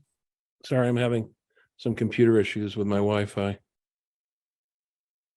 I have We promoted, go any further? The quorum excludes Maury and Melissa. You have that, Melissa? Okay. And I would like nobody speaking until they're called on. Hint, hint. Jen? Yes, sorry about that, Mr. Chairman. No, not at all. Promoted Attorney Lawler representing Mr. Preston at 50 Weatherglass, Attorney Law Last representing the Bergens across the road, Attorney Del Preet representing the residents of Weatherglass. Raul's here again for Cape and Islands. And am I promoting Attorney Lawless? Am I promoting up Mr. Martin, David Martin as well, or no? Yes, please. Okay, and I'm promoting David Martin up. How about your client, Mr. Lawless? I believe he's just listening. Okay, thank you. Just wanted to double check to make sure I have everybody that wants to be in the room. And David Martin is coming in. I think that's everybody, Mr. Chairman. All right. Raul, you're up, sir. Good evening. For the record, Raul Lizardi with Cape and Islands Engineering, representing the applicants for this notice of intent, along with all the attorneys and Dave Martin that is also joining us. So this is the third hearing. We continued it 2 prior times to submit additional information and revisions to the plans. So I'll just quickly share the screen to show what we have done. So the site plan in general looks the same from day one. The revisions have been kind of minor in scope, but it was decided at the second hearing that it should be on a revised plan that the board looks at before they close this hearing, or this hearing. What we have here, mainly the saw cut used to be out here. That got shifted all the way down to this location. 2 boulders that were proposed down here are being staggered now, and I'll explain a little more about this staggering position. A secondary limit of work established along the northern property line. I'll jump into a zoomed in picture of that view.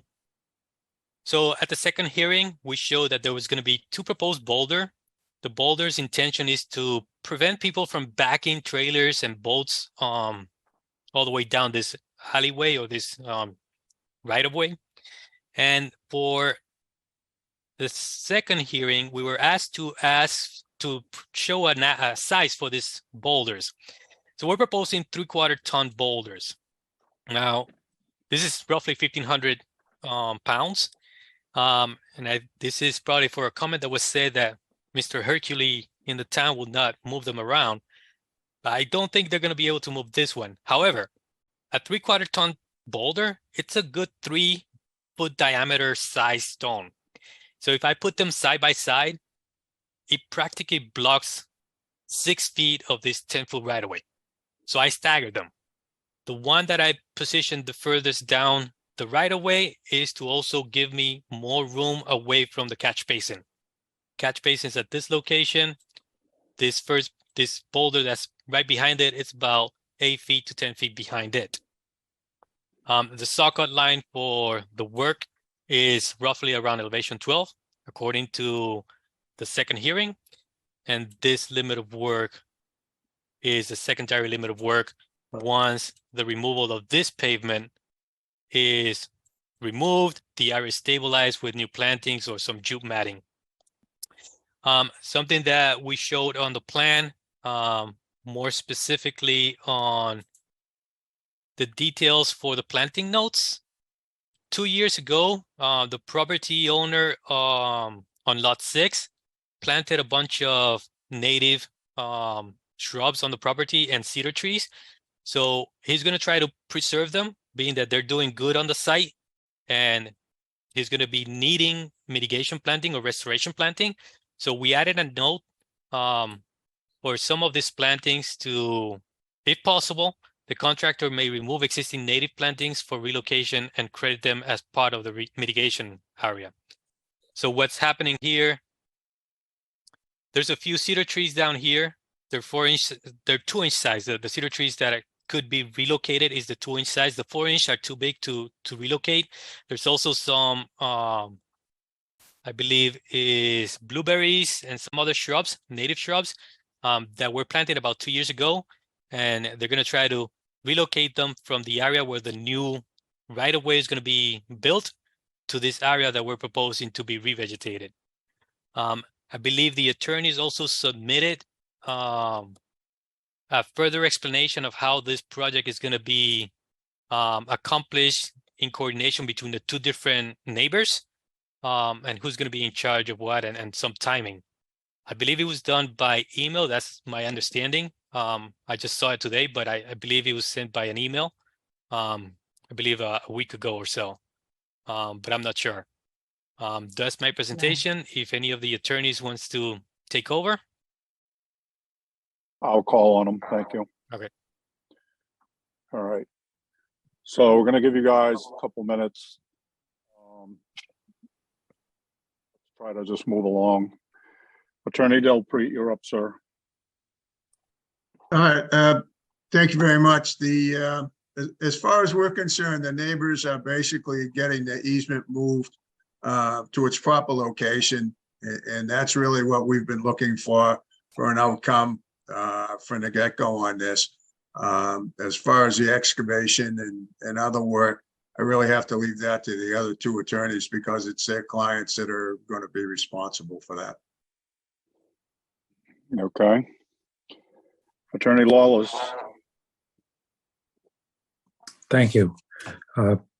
Attorney Lawler and I have worked together and sent to the commission basically a start date that this project would start in late August, but no later than September 5th, if not sooner, is the language that we've come to. Apparently, the Prestons have chosen to work with Clover Landscaping Company, and my client has still not selected their specific contractor, but they will, and work in coordination with it. I will work in coordination with Attorney Lawler to make sure that this all happens. We have a detailed settlement agreement that was actually sent to the court, and the parties intend to abide by it. I'm asking that the commission go ahead and approve this project today so that we can get this moving. Thank you. Attorney Lawler. Good evening, and thank you for your time. Again, in conjunction with what Bob and John said, with respect to the coordination, initially we talked about the 15th of September, but in looking at trying to make plants survive, we want to get moving a little quicker, but we also want to preserve the people on the streets' right to use that access. So the plan is that if we're lucky to get approval, we're going to already started the process of trying to hire a moving company to move the shed out of the resource area as proposed, and hopefully have that done in the next 4 or 5 weeks. That's upon approval. That would happen immediately, or close to immediately. Then in August, in coordination with Clover as the general, would begin the process of, obviously whatever on the plan, the provisions required to to stop any flow into the resource with the jute maps, the bales, whatever on the plan would be implemented. Then it would go in. Initially, whatever large trees would be felled, and then the process would begin. We also, Bob and I agreed the two general contractors, once they pick theirs, we have agreed to instruct them to coordinate the timing, because I know it's an issue with the commissions that this property, not be cleared and then left just sitting there for a long period of time. So we have agreed that we will coordinate with both the, in particular, once we've gone in and accessed the, or taken out the fill. And provide the appropriate timeline to Bob's client's excavator that's going to come in and remove and do their section of the work. there'll be a coordination with them to ensure that, that it's just not sitting there, so erosion would flow into the resource. And we've agreed to coordinate that. I knew that was a concern of the commission's, and Bob and I would oversee that, but with the instructions of the two parties to take care of that. Thank you. Mr. Martin, you're up, sir. Thank you, Mr. Chairman. No comments at this time. Happy to answer questions if they're directed to me. Thank you. Okay, thank you. Jen? Yes, I have a couple of comments. One, we never received an email.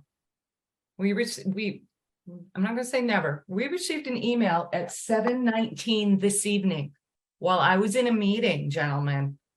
That's when you decided to send me the email about the coordination. I'm not reading this. I'm not absorbing this email tonight.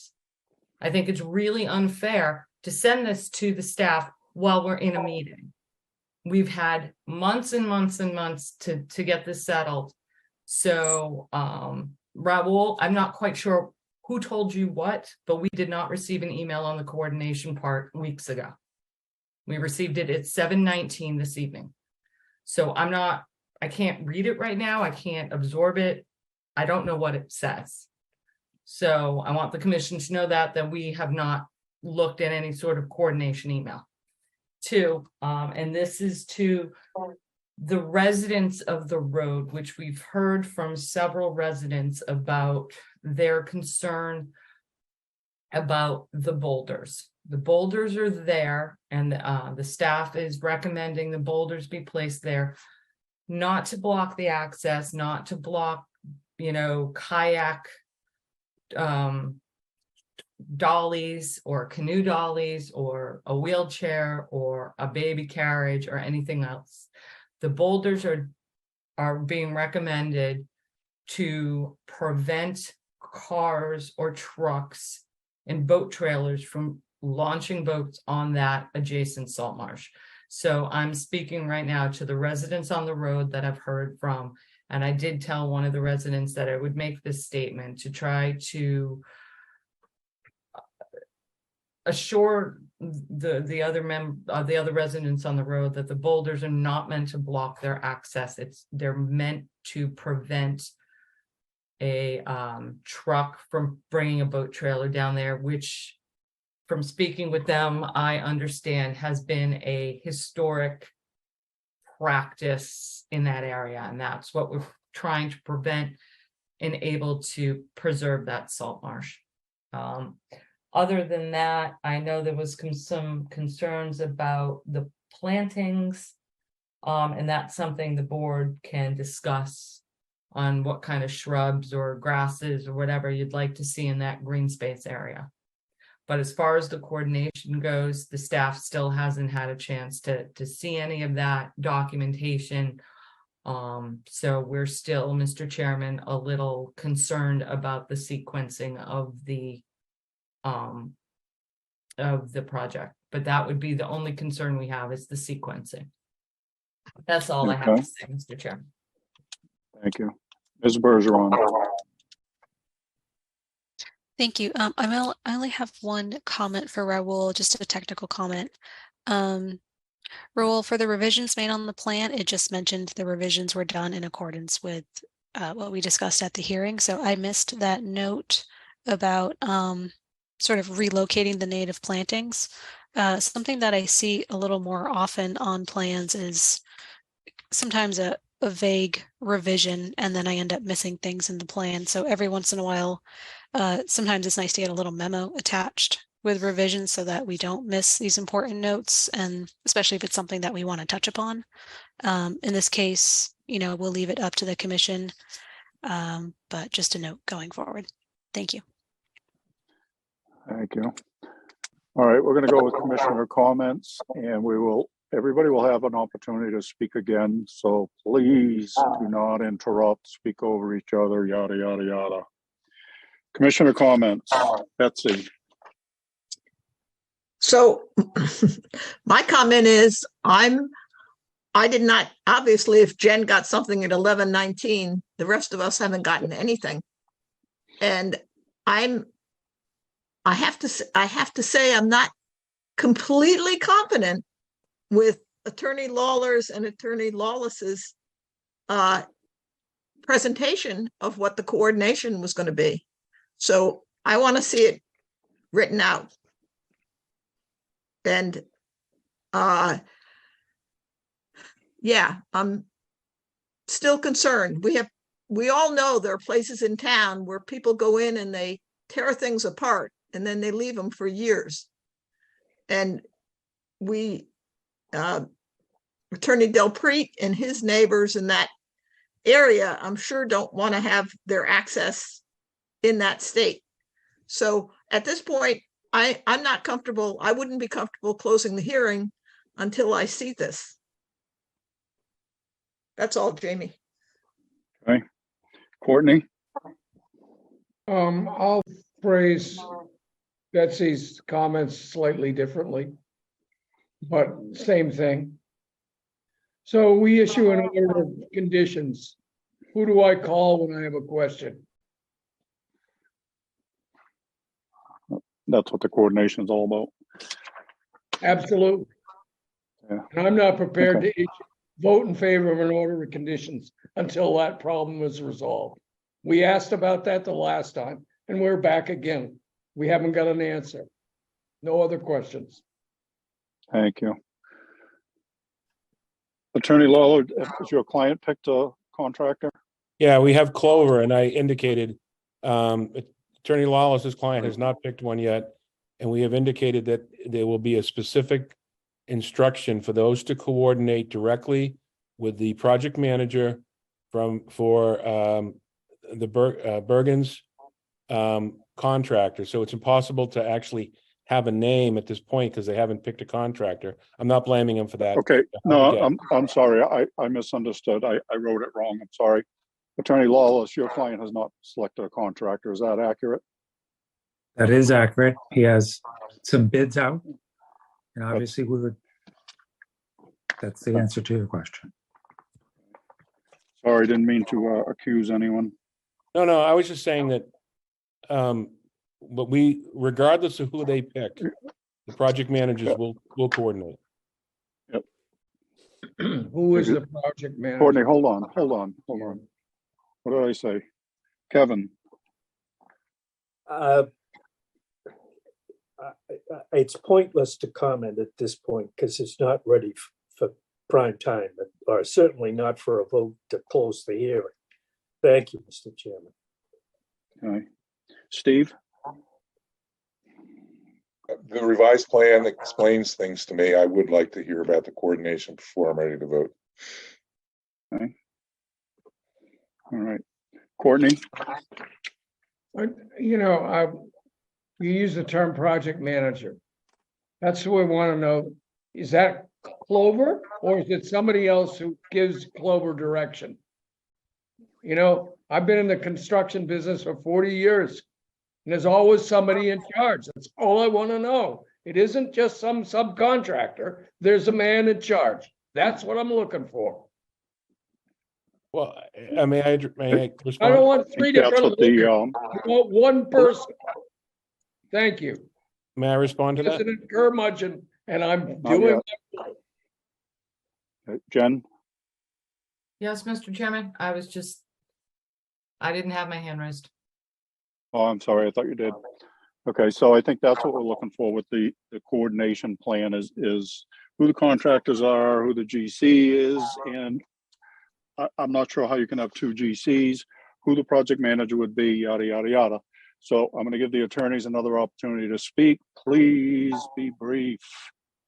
Mr. Lawler. If I may, we're hiring a company that has Clover's known in Falmouth. I mean, I never dreamed of asking who they were going to pick to be their particular project manager. I mean, it's a job in Falmouth, and what we've agreed is that the project managers would coordinate.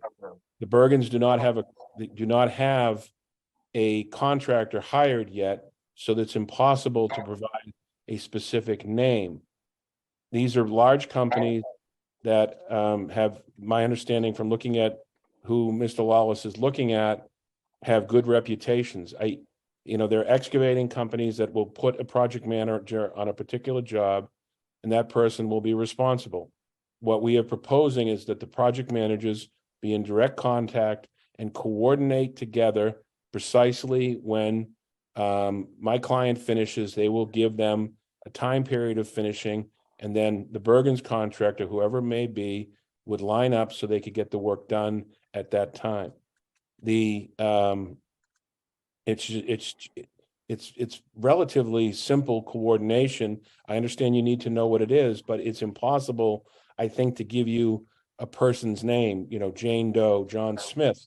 It's the company and who the company chooses. And with any construction, things happen, as you all know. So if it rains for 5 days and we don't want to begin work, well, those two project managers need to coordinate that, and there'll be very specific instructions on how to perform that. And that's not in the in the coordination plan. It's just going to have to put these two people together, whomever they may be, John Doe and Jane Smith. I don't think we're asking for a name. You have two independent companies you're proposing. Correct. That's just, I don't know. Raul, you had your hand up, sir. Yes. So this notice of intent filing, it's under David Preston. This order of condition, if issued, is going to be issued under that particular applicant, under his responsibility. If there is somebody to call, I know there's going to be contractors. The contractors, yes, they can get in trouble if they do something that is not according to the plans or something beyond that harms the wetlands or harms or goes against any regulation that there may be, and that could get them in trouble. But if there is someone that the commission or the department or staff has to contact, would be whoever's in charge or being issued a permit, which is David Preston. He would then have to deal with whoever the contractor is doing something wrong. So even though we could say names of whoever is going to be the contractor, contractors could change. The permit is going to be under this notice of intent application, which is David Preston. That is the name that this commission should be looking at for if there's a call that needs to be done, if there's an issue that needs to be addressed. That is the applicant, that is the one that carries the permit. I just wanted to point that out so that although there's other parties involved and there's some agreements through the courts and what have you, this board, this commission is issuing a permit for all this work on the plans to David Preston. Thank you. That's a good point, Raul. Thank you for reminding us, or me. All right. Mr. Lawless. Thank you. I will concur with what was just indicated to you about who the permit will be named in. I remind also that the deep history of this case was that there was an enforcement order against Mr. Preston years ago, and that this is essentially the remedy to that enforcement order of years ago.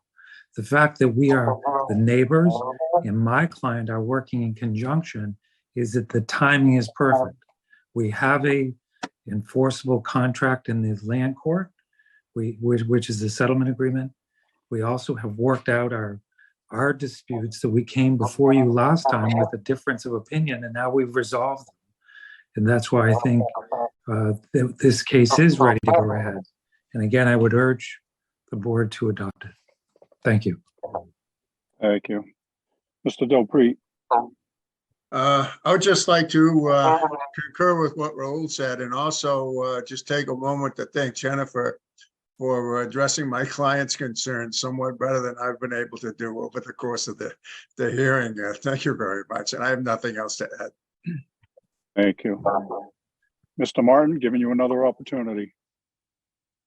Excuse me. Thank you, Mr. Chairman. I'll just briefly concur with Raul and also remind everyone that were you to approve this project during the first phase of construction, you'll be provided with contractor contacts for all of those people that are involved on site. So there's been some concern about who to contact. Part of the first phase is a start work notice, probably some existing conditions pictures, and all of those contacts provided to staff. Thank you. Thank you. Courtney? So just to be clear, the applicant is the responsible party. Am I correct? Correct. Thank you. Yeah, and Jen, go ahead.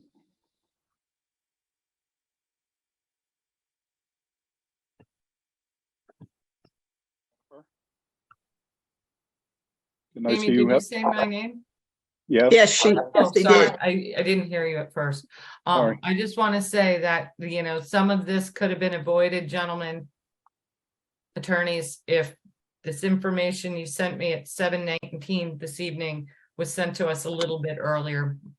All of our information should have been in a week in advance, but I appreciate it. We can look at it. It's just somewhat frustrating on staff's end, working through this process for all these weeks and then having something show up in our inbox while we're in the middle of a hearing. It's frustrating on a staff level. But I think, Mr. Chairman, all the other issues have been addressed. So I just want to say that, the coordination thing is, I don't want to belabor it. It's not I don't mean to imply that any contractor is not going to do their job or any of that.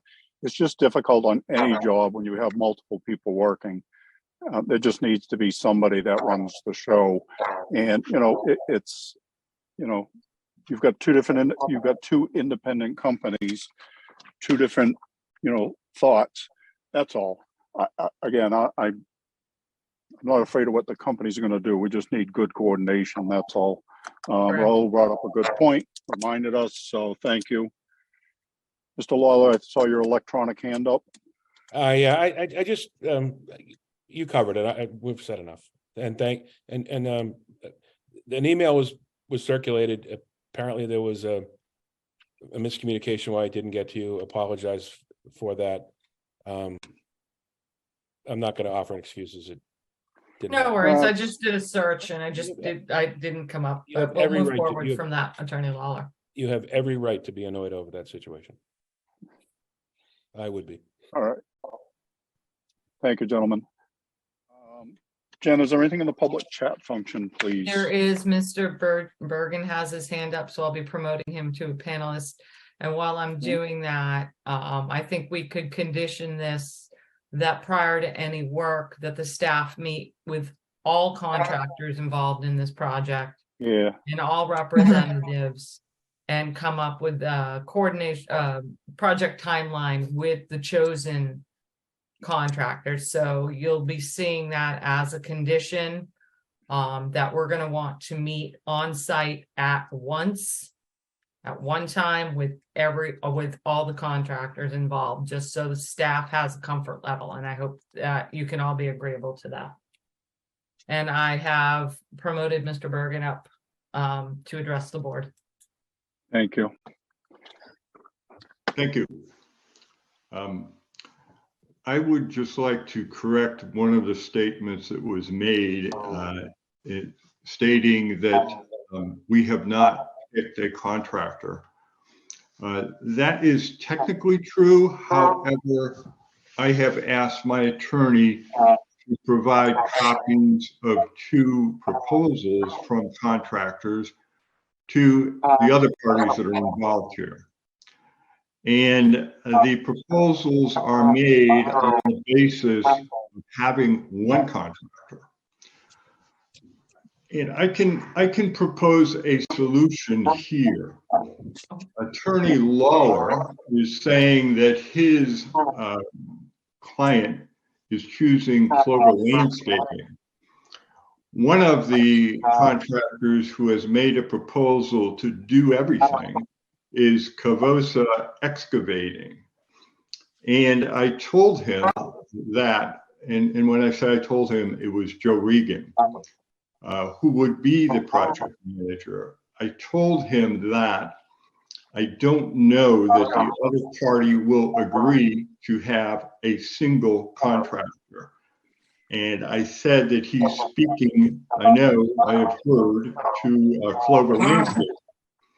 Joe Reagan said to me, Clover Landscaping is basically our outsourced division to do vegetation and planting. And he said, we work together beautifully. We can work this out seamlessly. And Joe Reagan would be the project manager for you. And I submit to you that that is a solution that I think would work for everybody. All right. Jen, is there any other comments or questions in the public chat function, please? Not in the public chat function. I'm just going to make a statement. If any of the residents that are in the attendees would like to address the board, please hit your raise hand function and I can promote you up so you can address the board.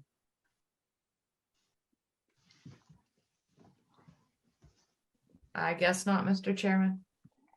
Okay. All right. What are you thinking? I make a motion? I'll make a Please. motion to close the hearing and take it under advisement. Bird, Second. second. I have one question, however. Who's writing the checks? Doesn't matter. Doesn't matter, Doesn't- Courtney. Does to Doesn't me. matter, Courtney. It does to me because the person writing the checks is in charge, and that's what I'm Permit is under the looking for. homeowner, as Raul pointed out. All right, we have a motion and a second to close the hearing. Any other questions or comments from anybody? Mark, thank you. All right, hearing none, I'll call for the vote. Again, this is to close the hearing. Betsy, Gladfelter, aye. Courtney, Bird eye. Matthews, aye. Kevin, O'Brien, aye. Steve. Pat and I. It is unanimous. With this quorum, we have closed the hearing. Thank you, Raul. Thank you, Thank you, everyone. gentlemen. Thank Thank you. you. Have a good night. Thank Night, you. everybody. Good night. Good night. Thank you very much. Thank you, Jennifer, again. Thank you. Not a problem, gentlemen. Let's just get this done. Raul, you're not leaving us, are you? Oh, he's gone. Raul had a long night. Okay, I have a couple more. Mr. Bergen, I gotta put back. Where are you? Right. All right, 1 second, Jamie. I'm waiting. Okay, I'm trying to make sure that I didn't. Okay, everybody's still with us. Did I lose any? Why? Is he still Mr. Bergen's still showing up? on. Mr. Bergen's still there and all the I all the know. commissioners are back. There we go. All right. He went into attendees. It sometimes gets a little glitchy. Okay, Glitchy. You good? yeah, I think we got all the commissioners. I didn't lose anybody, did I? Nope. Nope, looks like I have everybody. Okay, we're good. Even though they might wish they did. All right. Next up, request to extend an existing order of conditions. First up, Town of Falmouth, Department of Public Works, 0 Minot Road, Bourne's Pond Bridge, East Falmouth, Mass, DEP number 25-4278, requesting a 3-year extension. Jen? Yes, Mr. Chairman, the town is requesting a 3-year extension on the Minot Bridge project because we still do not have the Army Corps of Engineers permit yet. Wow. We're waiting patiently. Is this the second extension or is this the first? I don't know that off the top of my head, Mr. Chairman. It doesn't matter really, but I think you're right though, Jamie. It's 2. For context, Greg has been waiting for, remember the comp dredge permit we renewed last Yeah. year? We submitted that, the town submitted that permit to the Army Corps. in May of 2022, and it just went out for public comment like 2 or 3 weeks ago. So they're struggling to get permits out at the core level. Is this the one where they're trying to put in the new? This is for the bridge. Yeah, it's for the New bridge bridge and and also inlet. for the new groins that Yep. that Crack didn't like. The Correct. Coastal Resiliency didn't like. Correct. Well, maybe Army Corps won't approve the I think riprap this is or the original groins. bridge one, though. Oh, This isn't the jetty one. This is the original bridge project one. oh wow. Yeah. Okay. Maybe it's time to get our congressional representatives. Ask them if they can't do something to speed this up a little bit. Speed it up. How about just putting it on regular track? Well, if we get a big storm, then we won't have to worry about taking down the bridge. Oh, boy, Pretty here we easy to go. do that. So. Okay, All right. 3 years. Since I the wasn't town's here for requesting. since I So wasn't here for moved. the original one, do I abstain since I No, wasn't this on is it a the new original thing. time? This is new. No, you can vote on this, No, Melissa. this is just extending. Okay. Correct. So I moved to extend this permit for 3 years. Gladfelter. Second. Wow. All right. We have a motion and a second to grant the request for a 3-year extension. Questions or comments? Hearing none, we're voting. Betsy, Gladfelter, aye.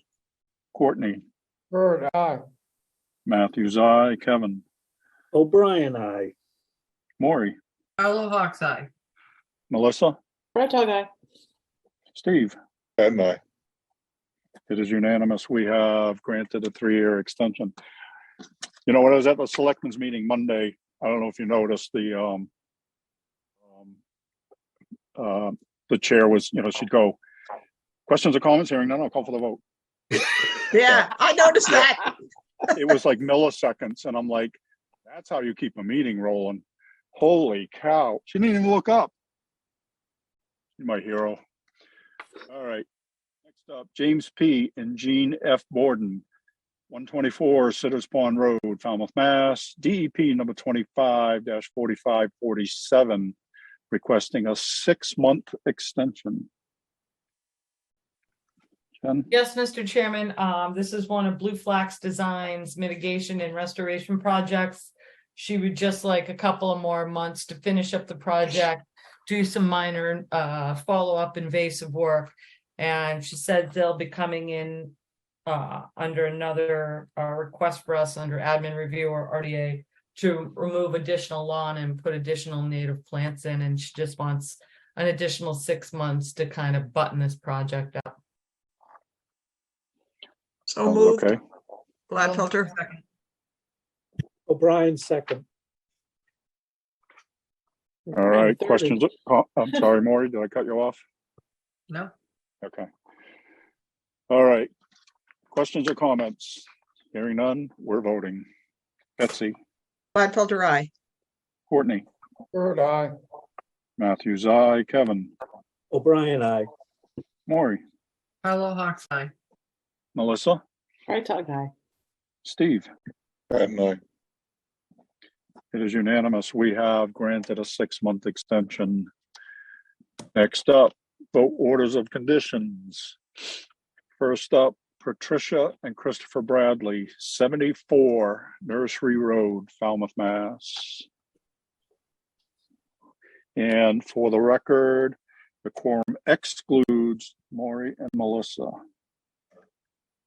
Okay, so listen, I have to have you jump in here because it wasn't at this hearing.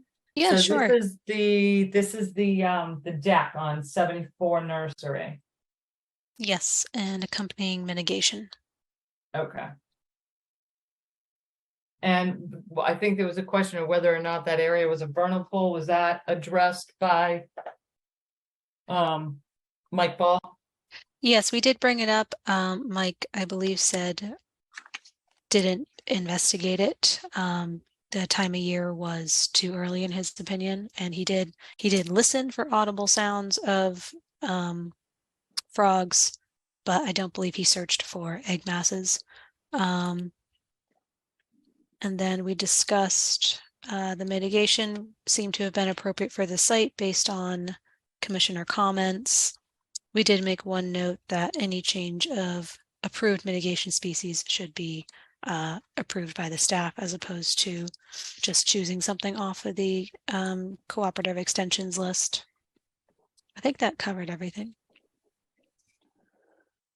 Kind of basic. Anybody have anything? All right, I'll make a motion to issue an order of conditions as discussed. Second, O'Brien. all right. We have a motion and a second to issue an order of conditions. Betsy, Gladfelter, aye. Courtney, Bird, aye. Matthews, aye. Kevin, O'Brien, aye. Steve. Pat and I. It is unanimous. With this quorum, we have issued an order of conditions. Next up, Sandra L. Stows and Robert J. Volpe Jr., Sandra L. Stows Trust, 115 Lucerne Avenue, Falmouth, Mass. And Betsy, you are not on this quorum. Alyssa, this is a garage reconstruction Yes. and the retaining wall. Yep. And then we're tying in, they had acquired a vacant property adjacent to the subject property and had done some well-meaning alterations over there. I don't know how else to put it. But they would be restoring that area. Am I correct, Alyssa? Yes, I believe they tackled some invasive vines and supplemented the area with many native shrubs, but also a few ornamentals here and there. So we felt confident that the homeowner is knowledgeable enough of his natives, and based on our site visit, we just asked him to augment what was there and to remove the debris and any kind of fencing that was currently in that northern property area.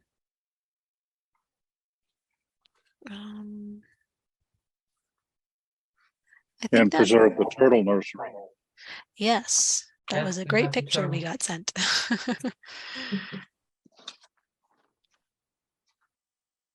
I don't think there were any lingering comments or questions other than just assuring that the restoration is completed prior to staff signing off on the building permit. So they'll just let us know when they're ready. We'll make a site visit, take some photos, assure that it's been completed.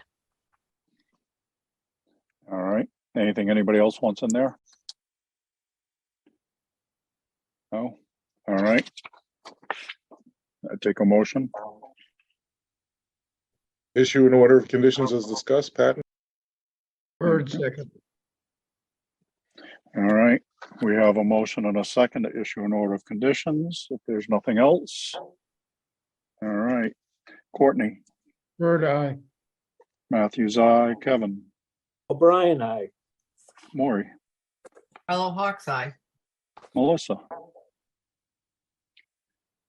Melissa left. I believe Melissa and Maury are not on this quorum. as Melissa's they not in listed. any of these. Okay, that's not what I have. So just to say it. All Really? right. I'll skip you then. Steve, Wow. Pat and I. it is unanimous with the corrected quorum. We have issued an order of conditions. I was here for the beginning of Lucerne, but I never got the second time. I wasn't here the second time they came up. Next up, Teresa Mancini, 7 J Road Realty Trust, 7 J Road, Falmouth, Mass. And I have the quorum as excluding Kevin and Steve. I have Melissa as well. All right. So this All one right. is the patio. That is going basically between what the limit of work was and the house. And the patio is located in that 10 feet, that 10-foot no structure zone that the commission likes to see. But I do believe Tom, I guess, did some drainage. I wasn't at the last one, Alyssa. Did he do- Yes, he added more drainage to the plan. He made a couple amendments for steps in each direction. He explained that there's going to be a pipe under the patio, so the water will drain towards the existing leaching chambers north of the house in the lawn area. That was it. Okay. Betsy? So I'm going to vote against this project.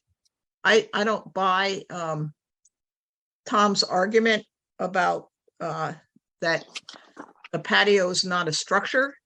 And so that was the argument that he was making. And I want to refer to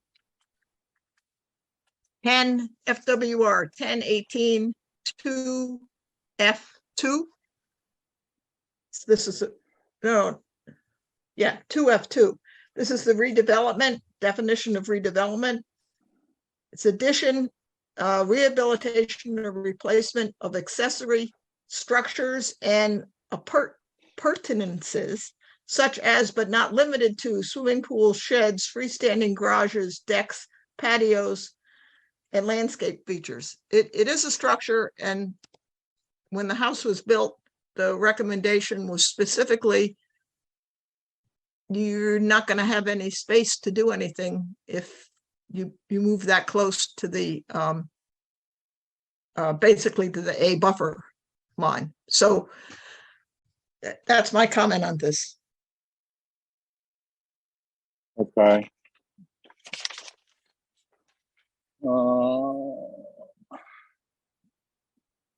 So my comment counters that, no disrespect intended. The house is as close to the front as it could legally go. Granted, they could have made the house smaller, I get it. I personally don't have a problem with the patio being in the back where it is. It's still a significant different a distance away. All I would say is if it does get approved, I would rather see the drain the whole length of the patio, not just whatever that short distance is that he had proposed. So anybody else have anything they want to throw in there, say? Maury? When this project was brought before us, we asked them to make the house smaller if they wanted to have any room in the front or the backyard, closer to the vernal pool and the A buffer. And I have a lot of problem with people calling pavers pervious. The only pervious part of a paver is the little bit of sand between them. And now they're all using polymer sand. And even if they use regular sand, it's so minuscule, the amount of perviousness of that patio. So I am with Betsy on this one.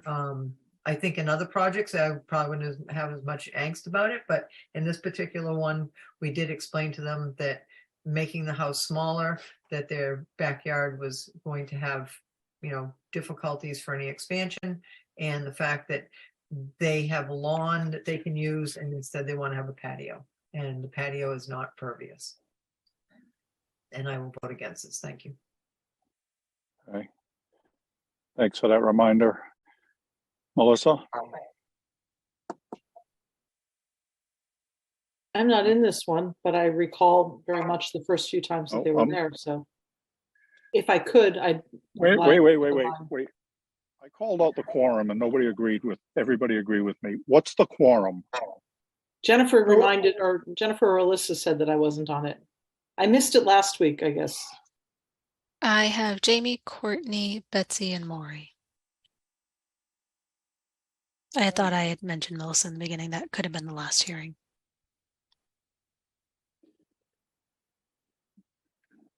Jamie, Courtney, Betsy, and Maury. Mm-hmm. Okay. All right. Courtney? I agree with Betsy's analysis. Okay. So I'm going to make a positive motion. Okay, Jamie? Yep. Yep, You're gonna make a I'm with you. positive motion on the floor. I'm gonna put a positive motion on the floor, and if we don't agree with it, then we say Oh, no. no. Right. All right. So the positive motion is to issue an order of conditions on this project as presented. Okay. I'll second that. Okay. So we have a motion and a second to issue an order of conditions. Any other comments?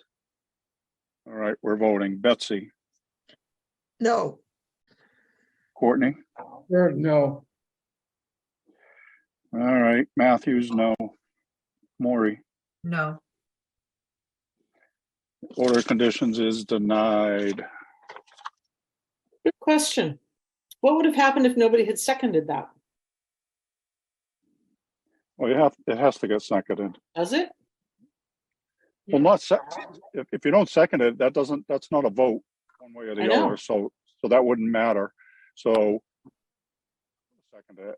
I just, it has to be seconded. I mean, For points of discussion, yeah. What would there's be- nothing to gain by not Seconding. seconding it, and it gets you nowhere. So by seconding it, just gives you something to vote.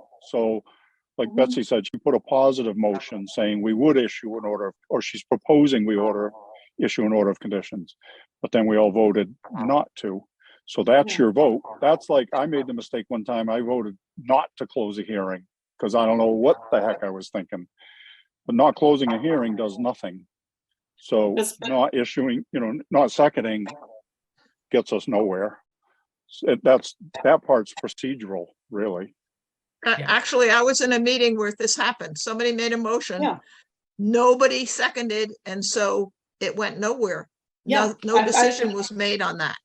And that's why I was asking, because I've been in meetings that have done that too, where, people just say, no, I don't want to second it. I don't agree. And I don't want to open Well, it for discussion. we don't do that here. We have to either issue an order of condition or issue a denial. That's what I was That's wondering. is our if we have to do responsibility. that. Yeah. If I can explain for Melissa, real quick, and I won't take up a lot of time, Melissa. At the beginning, and you and I can have this discussion afterwards, when I first started, we would some people, would vote to deny and some people would vote to approve, and it was getting convoluted. So our guidance from council was always put a positive motion on the floor. And if you don't want to issue an order of conditions, you just vote to, you don't vote to approve an order of conditions. And essentially you're just denying that order of conditions at that point. Because legally we have to move You have to somehow vote on either an order of way. conditions. Yeah. Okay. And it was Pat Harris at the time that, guided us to, and her preference was that we always put a positive motion on the floor. And if the board wants to deny the project, they just don't issue an order of conditions. They vote no. Okay. Thanks. All right. For the philosophical sidebar, Jamie. Yeah, no, it's a good point, because sometimes, I actually saw it earlier tonight where some of the people were hesitant to second, but I also think that some of us are just trying to be polite and let somebody else second something. Or is it that, you're not interested in it, so you just don't say anything. But again, that won't get us anywhere.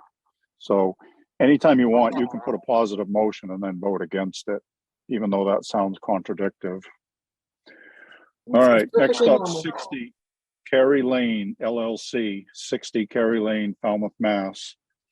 And I'm not even gonna go for the quorum. You tell me what it is, Ms. Bergeron. I have Jamie, Betsy, Kevin, Steve. Okay, I agree. This was an invasive species removal project. And Alyssa, I don't know what happened at the last meeting. I didn't see the last revised plan, but I had in my notes that we needed a revised plan with a revised planting height. Sweet fern was going to be changed out. They did everything we're asked to do. Perfect. Yep, and they're also proposing the Vista corridor Yep. The last few staff comments we had concerns with was just the proposed flush cutting of what was native. They explained that the shrubs were leggy and only the single stemmed natives would be trimmed, and that was about less than half of the native section shown on the plan. Perfect. So I'd say up to the board if they are okay with that. We are, and I'll make a motion to issue an order of conditions as discussed. And I'll second it. We have a motion and a second to issue an order of conditions. Anything else? All right, we're voting. Betsy, Gladfelter, aye. Matthews, aye. Kevin, O'Brien, aye. Steve. And I. It is unanimous. With this quorum, we have issued an order of conditions. Last motion, folks. No, Nope, I'm sorry. My ruler was over the next thing.